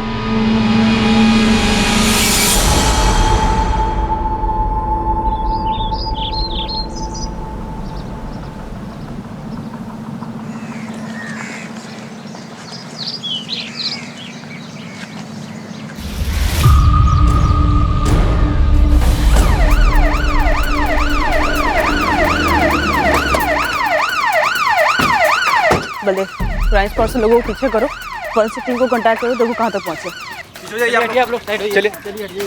मैडम, मैं सुदर्शन चांडे, मैंने पुलिस को फ़ोन किया। यहाँ आसपास आपने किसी और को देखा था? नहीं, आसपास में तो कोई नहीं था। बाकी ये 5-5:30 बजे की बात है ना, मॉर्निंग वॉक वाले ही रहते हैं। ठीक है, थैंक यू।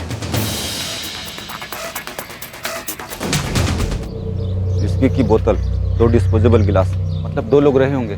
लेकिन पी कहाँ पर? यहाँ या कहीं और? ये फोन भी मिला है, फिलहाल स्विच ऑफ है। काफी गुस्से में होगा एक्यूज, कोई गहरी वजह हो सकती है। गोपाल त्रिवेदी नाम है, अमृत नगर कॉलोनी का।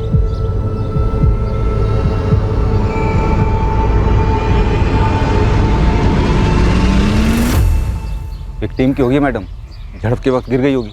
बॉडी पे स्टैबिंग के अलावा कोई और निशान नहीं है। कपड़े भी ठीक ही लग रहे हैं, लगता नहीं कि झगड़ा हुआ होगा बलदेव।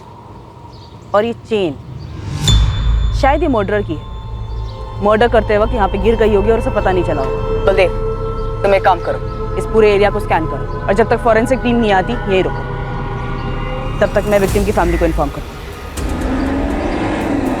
जी सर, बॉडी को देखकर यही लग रहा है कि डेथ स्टैबिंग की वजह से हुई है। मोटिव पर्सनल लग रहा है, बॉडी पर से एक ड्राइविंग लाइसेंस भी मिला है। सर मैं रास्ते में हूँ, विक्टिम की फैमिली को इन्फॉर्म करने जा रही हूँ।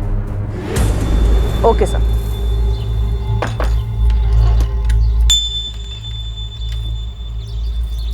The number you have called is currently switched off.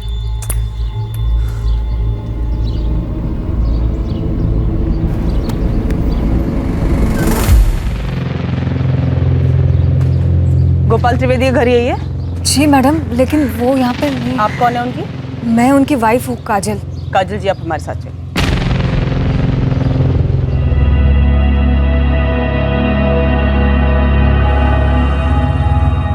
आपके पति से आखिरी बार बात कब हुई थी? कल रात ही हुई थी सर। मतलब घर नहीं आए? यही बताने के लिए उन्होंने फोन किया था, बोल रहे थे कि कहीं जाने वाले हैं, आने में ज्यादा देर हो जाएगी। फोन कितने बजे आया था? फोन पर कुछ बताया कि कहाँ जाना था? ये नहीं बताया कि कहाँ जा रहे, लेकिन फोन 10:45 को किया था उन्होंने। कहाँ पहुंचे? अब भी तो दुकान बंद की है। अच्छा सुनो, फोन ये कहने के लिए किया था कि तुम मेरे लिए रुकना मत, खाना खा के सो जाना, मुझे आने में देरी हो सकती है। पर अभी इस वक्त कहाँ जाना है? मिलने जाना है किसी से, ड्रिंक्स विंक्स भी हो सकती है, इसीलिए कह रहा हूँ तुम रुकना मत, खाना खा के सो जाना। मुझे आने में 12-1 भी बज सकता है, शायद और लेट हो जाए।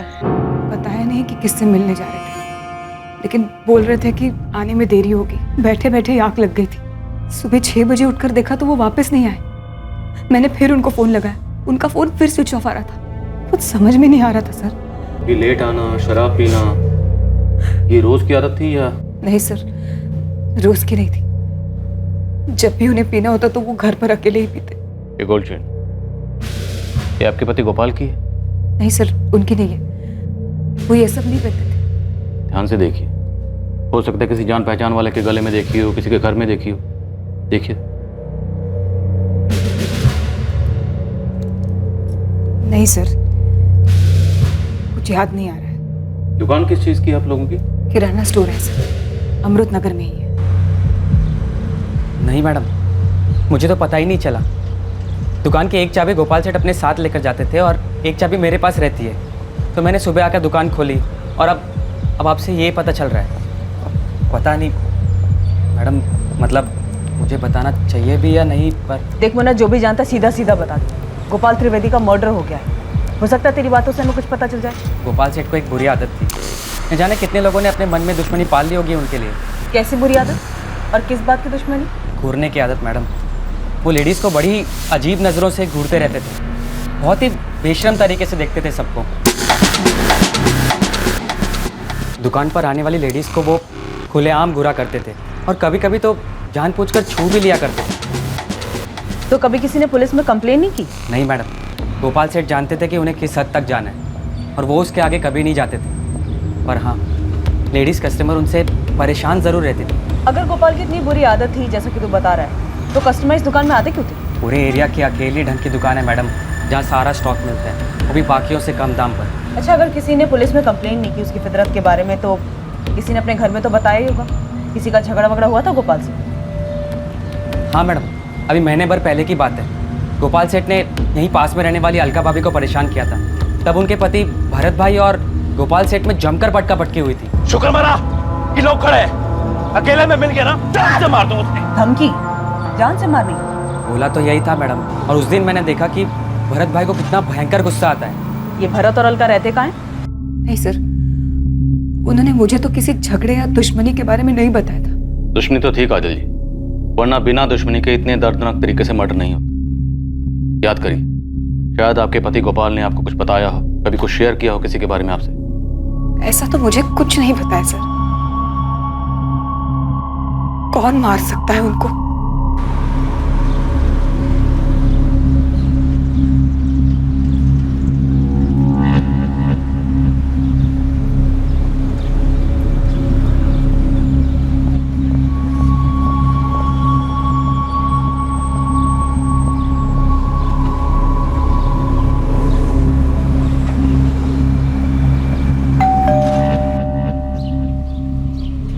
Alka ji?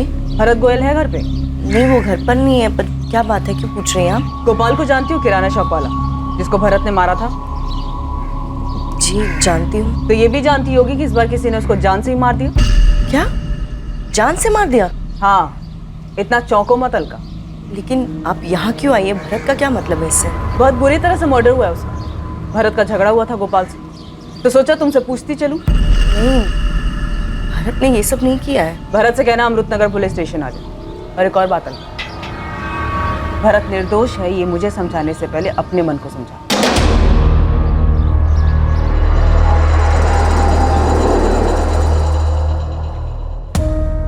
Sir, postmortem report आई है। गोपाल के ब्लड में हैवी क्वांटिटी में अल्कोहल मिला है। बॉडी पे 12 घाव हैं। हमला चाकू जैसी धारदार चीज से किया गया है। मौत कब हुई? पिछली रात से, तकरीबन 12 से 1 बजे के बीच। 12 वार किए गए, मतलब किसी के दिल में बहुत ज्यादा गुस्सा रहा होगा या फिर किसी बात का बदला लिया होगा। हो सकता है सर। तो मेरी गोपाल की दुकान पर काम करने वाले मुन्ना से बात हुई। वो बता रहा था कि गोपाल का लेडीज को लेकर रवैया कुछ ठीक नहीं था। वो औरतों को घूरता था, उन्हें छूने की कोशिश करता था, पिछोरा टाइप। इस गोपाल की हमारे पास पहले कोई शिकायत आई? नहीं सर, सब मुन्ना बता रहा था कि हंसी मजाक के बहाने ही गोपाल छूता था, पर लोगों को पसंद नहीं आता था। फिर भी कभी किसी ने शिकायत नहीं की, तो मतलब साफ कि किसी ने मन में ही गुस्सा भर के रखा। और वो गुस्सा 12 वार में बाहर आया। अलका का पति भरत गोयल, वो हो सकता है सर। गोपाल जिस तरीके का आदमी था, जाहिर सी बात है उसकी पत्नी काजल को भी पता होगा उसकी इन हरकतों के बारे में। और सर, किसी भी औरत को अच्छा नहीं लगेगा कि उसका पति इस तरह की छिछोरी हरकतें करे। और वो गोपाल से छुटकारा पाना चाहती होगी। पॉसिबल है। दिव्या, काजल, भरत और गोपाल तीनों के कॉल रिकॉर्ड्स निकलो। इन तीनों के बीच की कड़ी देखते हैं। सर। और बलदेव से कहो कि गोल्ड चेन के बारे में जल्दी पता लगा। सर, बलदेव शहर के ज्वेलर से पूछताछ कर रहा है, जल्दी कुछ मिलेगा। ये तो नमनलाल ज्वेलर्स वाले का आइटम है साहब। कौन सा? वो बड़े वाला शोरूम? हाँ साहब, वही फेमस, जिसकी बहुत सारी ब्रांच है। ये देखो, चेन पर उनका ट्रेडमार्क भी बना है। सर, मैं मानता हूँ कि मैंने गोपाल के साथ मारपीट की थी। अब वो मर चुका है तो उसके बारे में बुरा भला नहीं बोलना चाहिए, लेकिन एक नंबर का छिछोरा और कमीना आदमी था। मेरी बीवी के साथ छेड़छाड़ की थी उसने। हाथ उठाया तो क्या गलत किया मैंने? उसने गलत किया था तो तुम्हें पुलिस के पास आना चाहिए था। उसे जान से क्यों मार डाला? सर, मैंने उसे नहीं मारा है, और वो मारपीट वाला मामला तो वहीं का वहीं खत्म हो गया था। और मारपीट करते वक्त तुमने उसे धमकी नहीं दी थी? हाँ दी थी सर, गुस्से में और रौब झाड़ने के लिए बोल दिया था। मर्डर की रात तुम कहाँ थे? कब मर्डर की रात? कल रात 11 से 2 के बीच में तुम कहाँ थे? घर था सर, सो रहा था। इसे तो पहचानते हो? हमारी गोल्ड चेन? नहीं सर, ये मेरी नहीं, मैं चैन पहनता ही नहीं।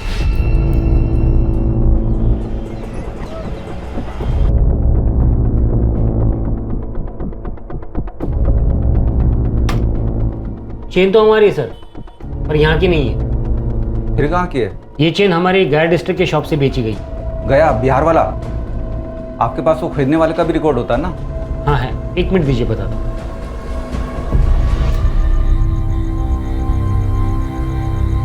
अलका,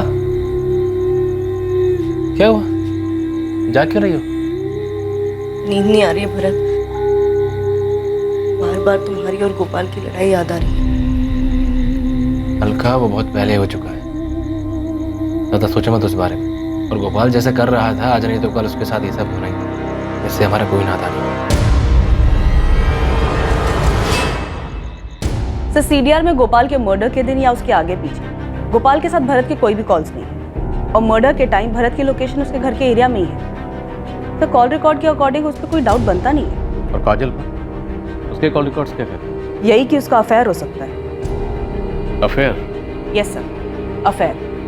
किसी सुरेश प्रजापति नाम के बंदे के साथ बात होती है। पिछले महीने काफी कॉल्स हुए दोनों के बीच में, और सर इस बातचीत की शुरुआत कुछ 1 महीने पहले हुई। और सर सबसे बड़ी बात, मर्डर की रात भी दोनों ने बात की। तो ले आओ काजल और सुरेश प्रजापति दोनों को, पूछते हैं कि गोपाल की पीठ में छुरा घोंपने से पहले गोपाल की पीठ के पीछे इन दोनों में क्या पकड़ा है, और गोल्ड चेन की क्या बिक?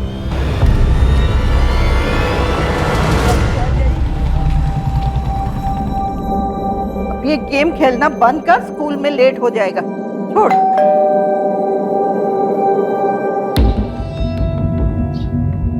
कमलेश सिंह यहाँ रहता है? हाँ, यही रहता है। बुलाइए उसे।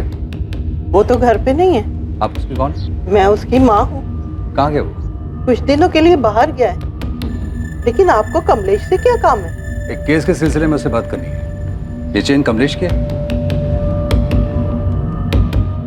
हाँ, ऐसी एक चेन है तो उसके पास, लेकिन फोटो देख के कैसे बता सकती हूँ कि ये चेन वही है या दूसरी। वो बाहर कहाँ गया है? इंदौर गया है। इंदौर में कहाँ रुका है? कजल, पिछली बार तुमने हमें अपने और सुरेश के बारे में नहीं बताया, हमें बेकार में इतनी मेहनत करनी पड़ी। बताना चाहिए था ना। क्या चल क्या रहा है तुम दोनों के बीच में? सुरेश और मैं स्कूल के दोस्त हैं, उसके और मेरे बीच सिर्फ दोस्ती है बस। इस स्कूल के पुराने दोस्त से अचानक से पिछले 6 महीने से कैसे दोस्ती हुई? पहले तो नहीं थी ये दोस्ती। नहीं सर, क्योंकि स्कूल के बाद सबने अपने अपने रास्ते पकड़ लिए थे। मैं आगे की पढ़ाई के लिए बैंगलोर चला गया था और फिर वहीं काम करने लग गया। इतने सालों बाद अब वापस लौटा तो काजल से मुलाकात। और एक अरसे बाद अपने पुराने प्यार को देखकर तुम बहक गई। तुम जानती थी कि तुम्हारा पति जिसके साथ तुम खुश नहीं थी, तो पति का प्यार तुम्हें सुरेश में दिखाई दी। जी नहीं, मैं जानती थी गोपाल कैसा था, वो जैसा भी था मेरा पति था, और सुरेश सिर्फ एक दोस्त है जिससे मैं कभी कभार अपने दिल की बातें शेयर कर ली। वही तो मैं कह रही हूँ काजल, कि जो बातें तुम सुरेश के साथ शेयर करती थी वो बातें तुम गोपाल के साथ नहीं शेयर कर पाती थी। तुम दोनों के बीच में अफेयर चल रहा था ना? बोलो। कोई अफेयर नहीं है सर, काजल बस मेरी दोस्त है, उसने मुझे कभी उस नजर से नहीं देखा। तो मतलब मामला एक तरफा था, सिर्फ तुम्हारी तरफ से प्यार था? सर, मैं स्कूल के वक्त से ही काजल को बहुत पसंद करता था, और उसके मन में मेरे लिए कभी कुछ ऐसा था ही नहीं। फिर आगे की पढ़ाई के लिए मैं शहर छोड़कर चला गया सर। मन में था मेरे कि वापस आऊंगा तो उससे बात करूंगा, अच्छी नौकरी होगी तो शायद कुछ बात बनेगी। और अब जब वापस आया तो पता चला कि उसकी शादी हो चुकी। और तुम्हें यह भी पता चला कि जिस शख्स से शादी हुई है गोपाल, वो किस तरह का आदमी है? आई एम सॉरी टू से काजल, पर अगर वो इतना लीचड़ आदमी है तो तुम क्या क्यों रह रही हो? अलग क्यों नहीं हो जाती तुम? मर्दों के लिए कहना आसान होता है सुरेश। एक बार तुम मेरी तरफ से सोच के देखो, मैं क्या करूँगी, कहाँ जाऊँगी। मेरे अपने घर वाले ही मेरा साथ नहीं देंगे, और मेरे घर वाले गोपाल से खुश है। तुम्हारे घर वाले खुश है तो तुम खुश हो? ये कैसे खुशी है काजल? खुशी और गम अपने अपने दिमाग की सोच है सुरेश। गोपाल मेरा पति है। आज मेरे सर पर पक्की छत है, पहनने को अच्छे कपड़े हैं, 2 वक्त की रोटी है। जो कुछ है गोपाल का किया हुआ है, और वो जैसा भी हो मेरे साथ कभी भी बुरा नहीं करता। और रही मेरी बात, तो मैं तुम्हें दिल से बता दूं कि मैं दुखी नहीं हूँ। पर इसका मतलब ये तो नहीं कि तुम गोपाल के साथ वाकई खुश थी। मैं दुखी नहीं थी, ये मैंने बता दी। बाकी जिसे जो चाहिए वो समझे। तो ये सब सुनने के बाद तो तुम गोपाल से नफरत करने लगे होगे? सर मेरी जगह कोई भी होता तो और क्या करता? मेरे दोस्त की लाइफ खराब कर रहा था वो। तो तुम्हें क्या लगता गोपाल को मारकर तुमने अपने दोस्त की लाइफ संवार दी?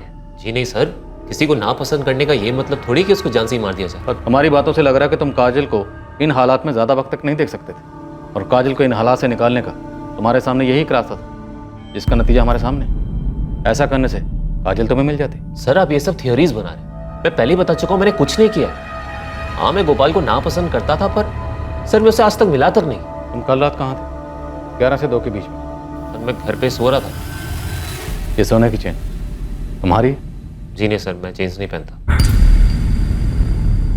सर, उस आदमी का पता चल गया जिसकी गोल्ड चेन है वो। गोपाल त्रिवेदी की हत्या अब एक पहेली बनती जा रही थी। इस हत्या के कई संदिग्ध थे और सबके पास हत्या करने की अलग अलग वजह थी। इन सभी संदिग्धों की लिस्ट में एक और नाम शामिल होने वाला था। क्या वही असली कातिल था, या फिर ये एंगल सिर्फ इन्वेस्टिगेशन को भटकाने की एक साजिश थी? हेलो सुरेश, मुझे पुलिस ने बुलाया था। क्या? मैं भी अभी वहीं से वापस आ रहा हूँ। हमारे बारे में पूछा? हाँ पूछा। तुमने उस बारे में तो कुछ नहीं बताया ना? नहीं नहीं, मैंने कुछ नहीं बताया। कुछ टाइम की बात है काजल, तुम अपना ध्यान रखो। तुम भी। बाय।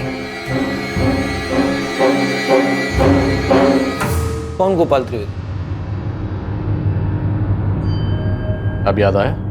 नहीं सर, मैं इस आदमी को जानता भी नहीं हूँ। तो तुम्हारी ये गोल्ड की चेन डेड बॉडी के पास कैसे मिली हमें? चेन तो मेरी ही लग रही है। लग नहीं रही है, चेन तेरी ही है। अब ये बताइए चेन गोपाल की डेड बॉडी के पास कैसे पहुंची? सर मेरी लड़ाई हुई थी, उस दिन से ये चेन नहीं मिल रही है। अगर तो गोपाल की डेड बॉडी के पास ध्यान से देखता तो चेन तुझे मिल जाती। नहीं सर, गोपाल के साथ मेरी लड़ाई नहीं हुई थी।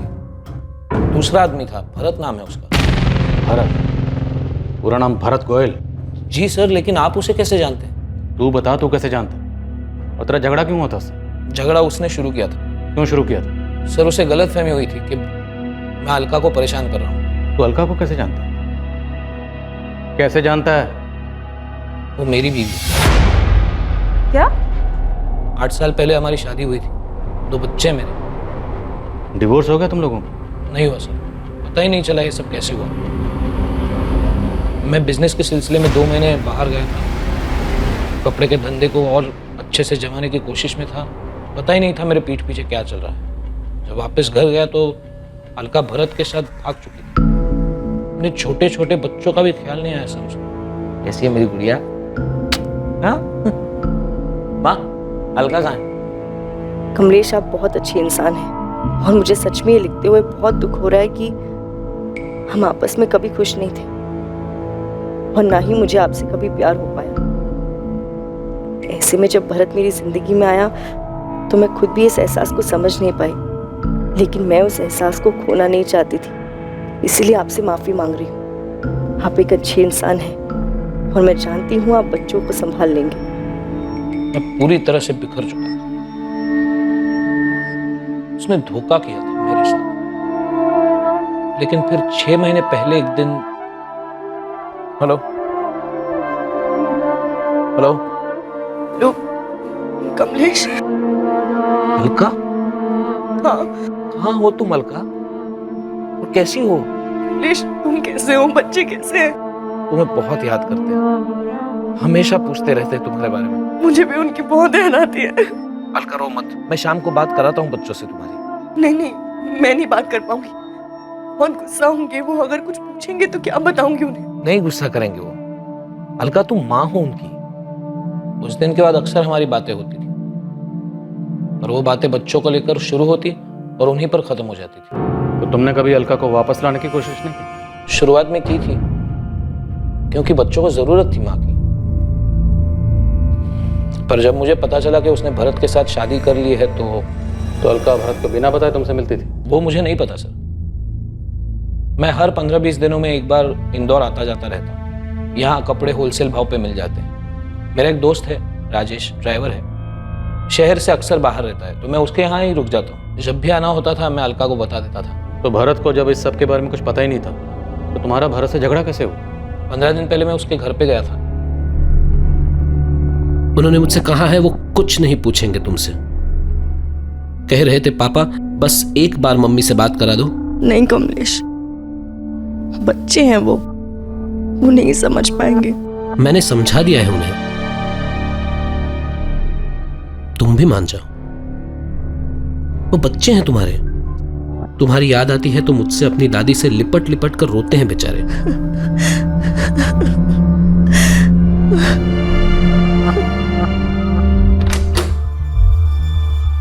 भरत, तू यहाँ मेरे घर तक पहुंच गया तू? हाँ? वो यहाँ पे सिर्फ बच्चों से बात कराने के लिए आए हैं। और तुझे भी मजा आ रहा ना मेरी पीठ पीछे ये सब करके? भरत ऐसी कोई बात नहीं है, बच्चों को सिर्फ अलका से बात करनी है। अपनी नौटंकी बंद कर, बच्चों का नाम लेके इमोशनल ब्लैकमेल कर रहा तू। चल निकल यहाँ से। भरत जाने दो। भरत, अलका से दूर रहना, अपने बच्चे खुद संभाल। अलका बच्ची नहीं है, उसने जो करना था उसने किया है। दोबारा इसके आसपास दिखाना, छोड़ूंगा नहीं तुझे। तो तुम्हारी ये चेन उसी झगड़े में गुम हुई थी या तुम दोबारा अलका से मिलने गए थे? नहीं, इसी झगड़े में। मुझे अगले दिन उसका पता चला तो मैं फिर से भरत के घर गया। बड़ा आदमी है तू, मार खाने के बाद भी कुत्ते की तरह घूम के वापस आ गया। कोई शौक नहीं मुझे उसके पीछे घूमने का, रख उसे अपने पास। कल जब तूने मेरी कॉलर पकड़ी थी, मेरी गोल्ड की चेन यहाँ गिर गई थी, वही लेने आया हूँ। कोई चैन नहीं है तेरी यहाँ पर, चल निकल यहाँ से। कमलेश, यहाँ कोई चेन नहीं गिरी तुम्हारी, प्लीज जाओ यहाँ से। तो हो सकता है तुम्हारी चेन भरत को मिल गई हो। शायद, लेकिन भरत से ना अलका ने पूछा ना मैंने पूछा।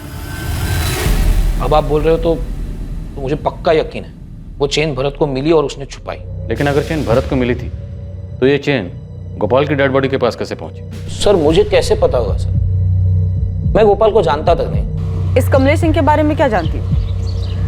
गया बिहार का रहने वाला है। नहीं मैडम, मैं इन्हें नहीं पहचानती हूँ। गोपाल ने इसके बारे में कभी कुछ नहीं बताया? नहीं मैडम। कौन है ये? साहब बात तो सही है, भरत गुस्से वाला तो है और अपनी बीवी को लेके कुछ ज्यादा ही चौकन्ना रहता है। मतलब? मेरी बहन की शादी तय हो गई है भाभी जी। अरे वाह, बधाई हो मोहन। आपको और भैया को दोनों को आना है। हाँ हाँ बिल्कुल आएंगे।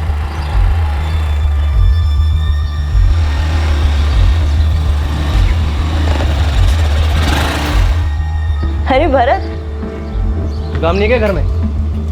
अरे मोहन अपनी बहन की शादी का कार्ड देने आए थे। तो कार्ड ले लिया ना, अंदर जाओ। ऐसा इसके बाद क्यों कर रही थी उससे? भरत, तुम्हारा दिमाग खराब हो गया है क्या? पागल हो गए हो तुम? हाँ, पता नहीं पहले से ऐसे थे अब।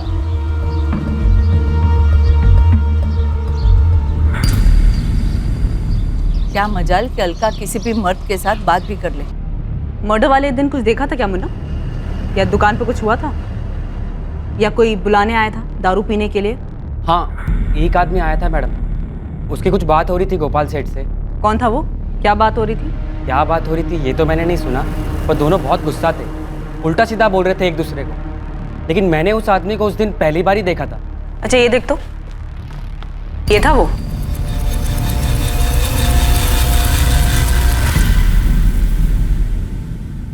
ऐसे क्या देख रहे सर? सर मैं बता चुका हूँ सब कुछ। याद है मुझे, अच्छी तरह से याद है कि तूने क्या बताया था।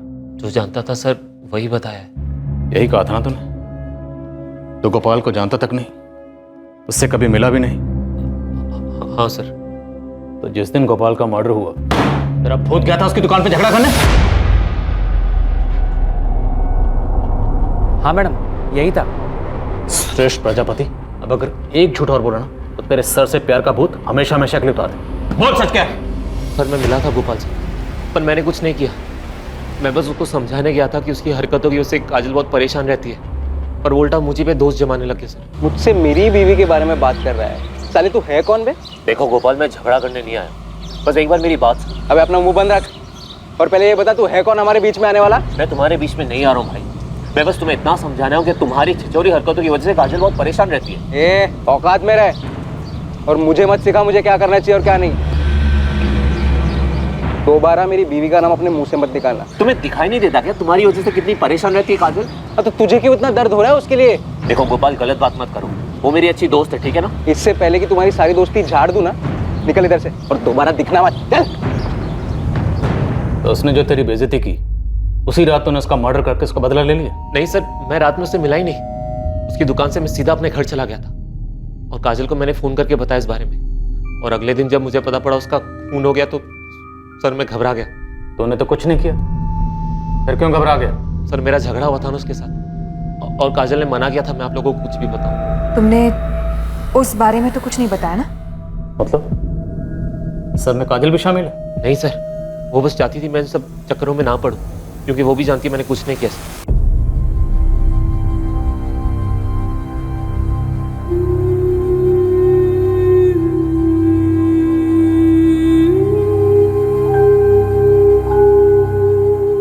और गोपाल जैसे कर रहा था आज नहीं तो कल उसके साथ ये सब हो रही था।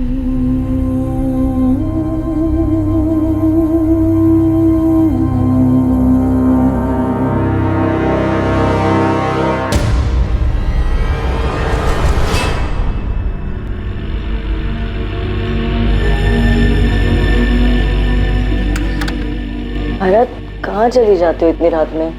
बाहर से आवाज आई थी, देखने गया था।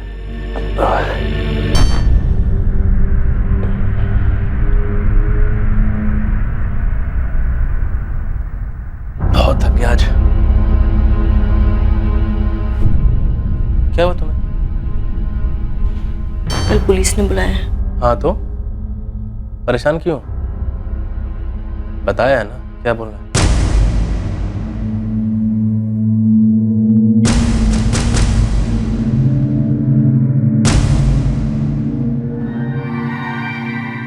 आखिरकार इस साजिश के बीच खड़ी अलका गोयल उर्फ अलका सिंह से पूछताछ हुई। देखने में भले ही किसी भी चीज में उसकी भागीदारी ना लग रही हो, लेकिन शायद ये सारी की सारी साजिश उसी के इर्द गिर्द घूम रही थी। क्या अलका सिर्फ एक बेखबर मोहरा थी, या फिर इस साजिश के पीछे अलका का ही चालाक दिमाग था? आप लोग मुझे इसमें क्यों घसीट रहे हैं सर? मेरा इस मामले से कोई लेना देना नहीं है। अरे नहीं अलका जी, आपको तो हमने बस ऐसे ही बुला लिया। हमने सोचा आपके नए नवेले पति भरत और पुराने पति कमलेश दोनों को हम थाने की चाय पिला चुके हैं, बस सिर्फ आप बची थी। सोचा आपको ही बुला लेते, एकदम सेंटर में जो आप हो, गोपाल, भरत, कमलेश सबसे कनेक्टेड हो। सर कमलेश ने क्या किया है? उसने कुछ नहीं किया, वो बेचारा तो खुद विक्टिम है। उसकी गोल्ड चेन जो मिली है क्राइम स्पॉट से, वही गोल्ड चेन जो भरत से झगड़ा करते वक्त आपके घर में गिर गई थी। अच्छा खेल खेला तुम लोगों ने। सर क्या मतलब है आपका? मतलब तो तूने निकाला। गोपाल भी गया काम से और पुराना पति कमलेश भी परेशान नहीं करेगा। एक तीर दो निशाने। नहीं सर, भरत किसी का मर्डर नहीं कर सकता। मैंने तो किसी का नाम ले लिया, भरत का नाम तो तुम ले रही हो। अब जब नाम ले ही रही हो तो ये भी बता दो कि भरत से कब और कैसे मिले। 1 साल पहले मिली थी। कमलेश दुकान के काम से काफी दिनों के लिए बाहर गए हुए थे, तब मैं ही सब कुछ देख रही थी। राजू, ये वाले कपड़े साइड में रख।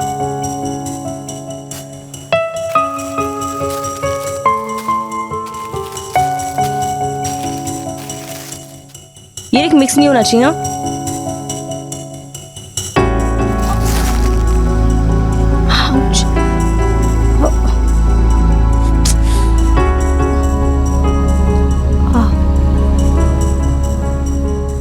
उसके पहली बार छूते ही मुझे वो एहसास हुआ था जो इतने सालों में कमलेश के साथ कभी नहीं हुआ था। तुमने भरत को अपनी पिछली जिंदगी के बारे में कुछ नहीं बताया? नहीं सर, मुझे डर लगता था कि कहीं मैं भरत को खो ना दूं। लेकिन भरत को पाने के बाद भी मैं अपने बच्चों को भूल नहीं पाई। इसलिए भरत से छिपकर मैं कमलेश से बात करने लगी। तो आखिर ये झूठ का घड़ा फूटा कैसे? मैं यहाँ सिर्फ बच्चों के लिए आया हूँ अलका, प्लीज एक बार बात कर लो। बार बार एक ही बात क्यों दोहरा रही हो कमलेश? मैं बच्चों से नहीं बात कर पाऊंगी। क्यों नहीं? वो बच्चे हैं तुम्हारे। मैं वादा करके आया हूं उनसे, इस बार उनकी मम्मी जरूर उनसे बात करेगी। कौन है ये अलका?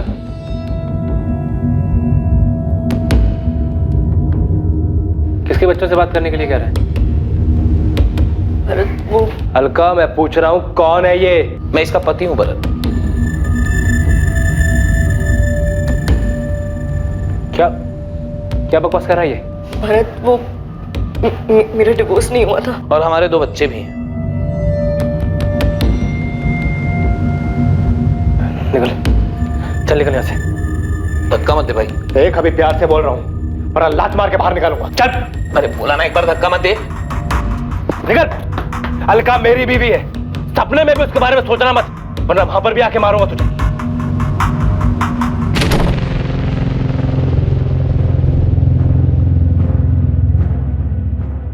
प्यार करती है उससे? फिर जाना उसके साथ तो अभी निकल जा। नहीं भरत, मैं तुम्हारी बीवी हूँ, मुझे यही रहना है तुम्हारे साथ। अलका मुझे छोड़ के मत जाना कभी। नहीं भरत, कभी नहीं जाऊंगी, कभी नहीं। तो भरत ने जब तुम्हें तुम्हारे पहले पति कमलेश के साथ देखा, उसके दिल में डर बैठ गया कि तुम उसे छोड़कर कहीं कमलेश के साथ वापस ना चली जाओ, और इसी डर की वजह से उसने गलत फैसला लिया। ऐसा गलत फैसला सर? दिव्या, कुछ समझ में नहीं आ रहा। इनकी आपस की कहानी भी उलझी हुई है, और रही बात अलका और भरत की गोपाल से कनेक्शन की, तो उस छेड़छाड़ वाले कांड के अलावा इनका गोपाल से और कोई कनेक्शन दिख नहीं रहा। तो शायद जितना हमें दिख रहा है भरत और गोपाल के बीच की दुश्मनी उससे कहीं ज्यादा है। मेरी गुड्डू से बात हुई, भरत की हार्डवेयर शॉप पे काम करता है। भरत भाई थोड़ा गुस्से वाले तो हैं, पर उनका दिल भी उतना ही साफ है। दिल अपने पास रख गुड्डू, मुझे गुस्से के बारे में बता। अब क्या बताऊं मैडम, 2 हफ्ते पहले की बात है। अरे हेलो, भरत कहाँ है? भरत कहाँ है? सेठ तो नहीं है, आप लोग कौन है?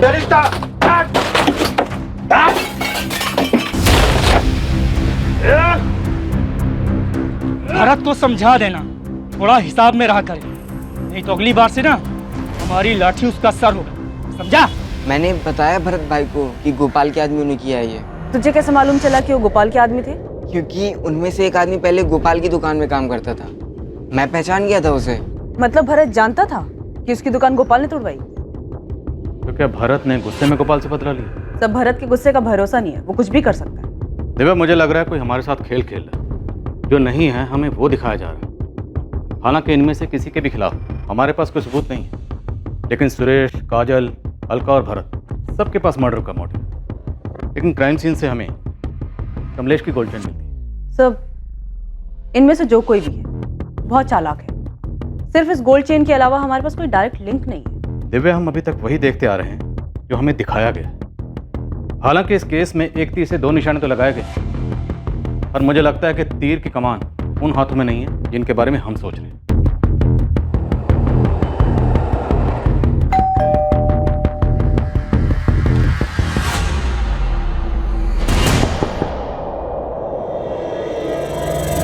सब दिखावा था, एक बेगुनाह को फंसाने के लिए दूसरे बेगुनाह का कत्ल किया गया। गोपाल का सिर्फ इस्तेमाल हुआ अपना मतलब निकालने के लिए। शिकारी बहुत शातिर है। क्या समझे भरत? नहीं समझा सर, पर सर मैंने गोपाल को नहीं मारा है। हम जानते हैं भरत, पर तुम नहीं जानते। ये सारी साजिश तुम्हारे लिए रची गई थी, क्यों कमलेश? मुझे क्या पता सर। प्लानिंग तो बड़ी फुल प्रूफ की थी तुमने, मेहनत भी बहुत की होगी, पर फिर भी एक बात भूल गई। मुजरिम कितना भी शातिर क्यों ना हो, एक गलती जरूर करता है। कमलेश सिंह को जानता मुन्ना? नहीं मैडम। अच्छा, इसको ध्यान से देख। इसको देखा है गोपाल के आसपास या दुकान के आसपास? हाँ मैडम, इसको तो देखा है, अभी 20-25 दिन पहले ही ये दुकान पर आया था। मतलब कमलेश ने ये सारा नाटक सिर्फ मुझे फंसाने के लिए किया? ऐसा भी कह सकते हैं, पर हकीकत यह है कि कमलेश ने सारा नाटक अलका को वापस पाने के लिए किया। क्या करता सर? प्यार करता था उससे, मेरी बीवी थी वो, मेरे बच्चों की मां थी वो, हर हालत में उसे पाना चाहता था सर। जब उसने मुझे कांटेक्ट किया, मैंने वो मौका नहीं छोड़ा, अपने बच्चों के बहाने उससे मिलता रहा, साबित करना चाहता था मैं बेहतर हूं उसके लिए। लेकिन फिर एक बार ये भरत बीच में आ गया। इसलिए तूने उस गोपाल को मार दिया ताकि भरत फंस जाए। हाँ। तुमने गोपाल को ही क्यों मारा? तुम गोपाल को कैसे जानते थे? अलका का पता चलने के बाद मैं छुप छुप के उस पे और भरत पे नजर रख रहा था। जिस दिन भरत और गोपाल का झगड़ा हुआ मैं वहीं था, सब देख रहा। अगली बार अकेले में मिल गया ना, जान से मार दूंगा तुझे। वहां सब लोग भरत के गुस्से के बारे में ही बात कर रहे थे। मुझे इससे अच्छा मौका नहीं मिलता था। मैंने प्लान बना लिया जिसमें गोपाल की जान जाती, उसके लिए भरत फांसी पर चढ़ जाता। आखिर में मैं और अलका ही बचते। तो तुमने गोपाल की डेड बॉडी के पास अपनी गोल्ड चेन क्यों छोड़ी? उससे तो शक तुम पर ही जाता। इसलिए सर मैंने भरत के साथ झगड़े वाला प्लान बनाया ताकि मैं कह सकूं मेरी चेन भरत के घर पे खो गई थी, जिसका इस्तेमाल भरत मुझे फंसाने के लिए कर। मैं साफ साफ बच जाता। कल जब तूने मेरी कॉलर पकड़ी थी, मेरी गोल्ड की चेन यहाँ गिर गई थी, वही लेने आया। और गोपाल को अपने साथ दारू पीने के लिए कैसे मनाया? दोस्ती की, धंधे वाली दोस्ती।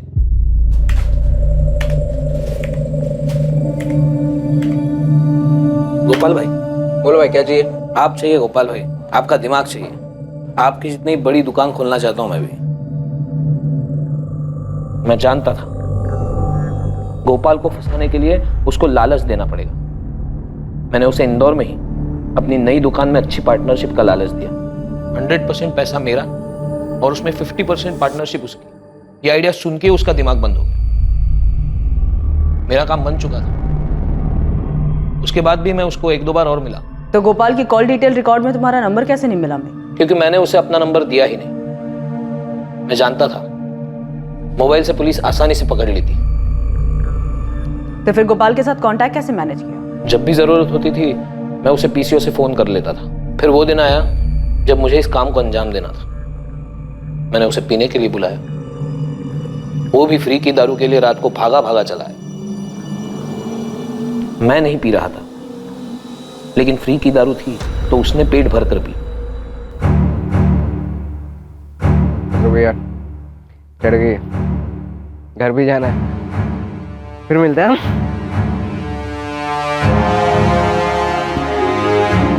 फिर मैंने अपनी गोल्ड चेन वहीं छोड़ दी।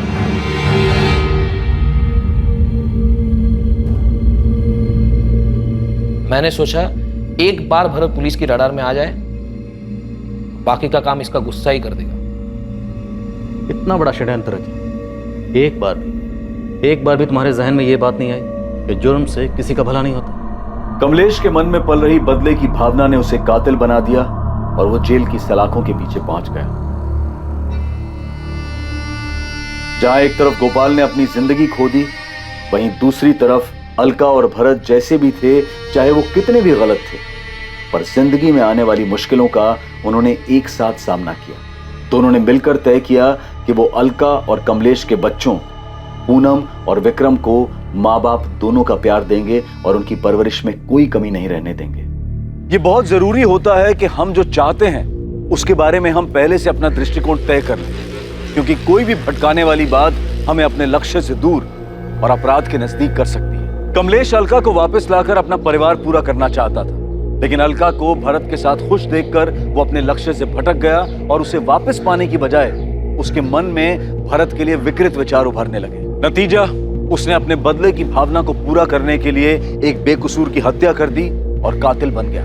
कमलेश का अलका और भरत पर गुस्सा जायज माना जा सकता है, लेकिन उसने जो गोपाल के साथ किया उसे किसी भी तरह से सही नहीं कहा जा सकता। जरूरी है कि हम अपने लिए एक आदर्श रास्ता चुनें और हर हाल में उसका अनुसरण करते रहें। परिस्थितियां चाहे कितनी भी चुनौतीपूर्ण क्यों ना हो, लेकिन भावनाओं में बहकर गलत फैसला ना करें। अब मैं अनूप सोनी आपसे विदा लेता हूं। फिर मुलाकात होगी एक और नए केस के साथ। और याद रखें, क्राइम और आपके बीच में सिर्फ इतना फर्क है कि आप कितने सतर्क हैं। सतर्क रहें, सुरक्षित रहें। जय हिंद। क्राइम पेट्रोल्स के और भी दिलचस्प कहानी देखने के लिए हमारे चैनल को सब्सक्राइब करें और बेल आइकॉन दबाना न भूलें।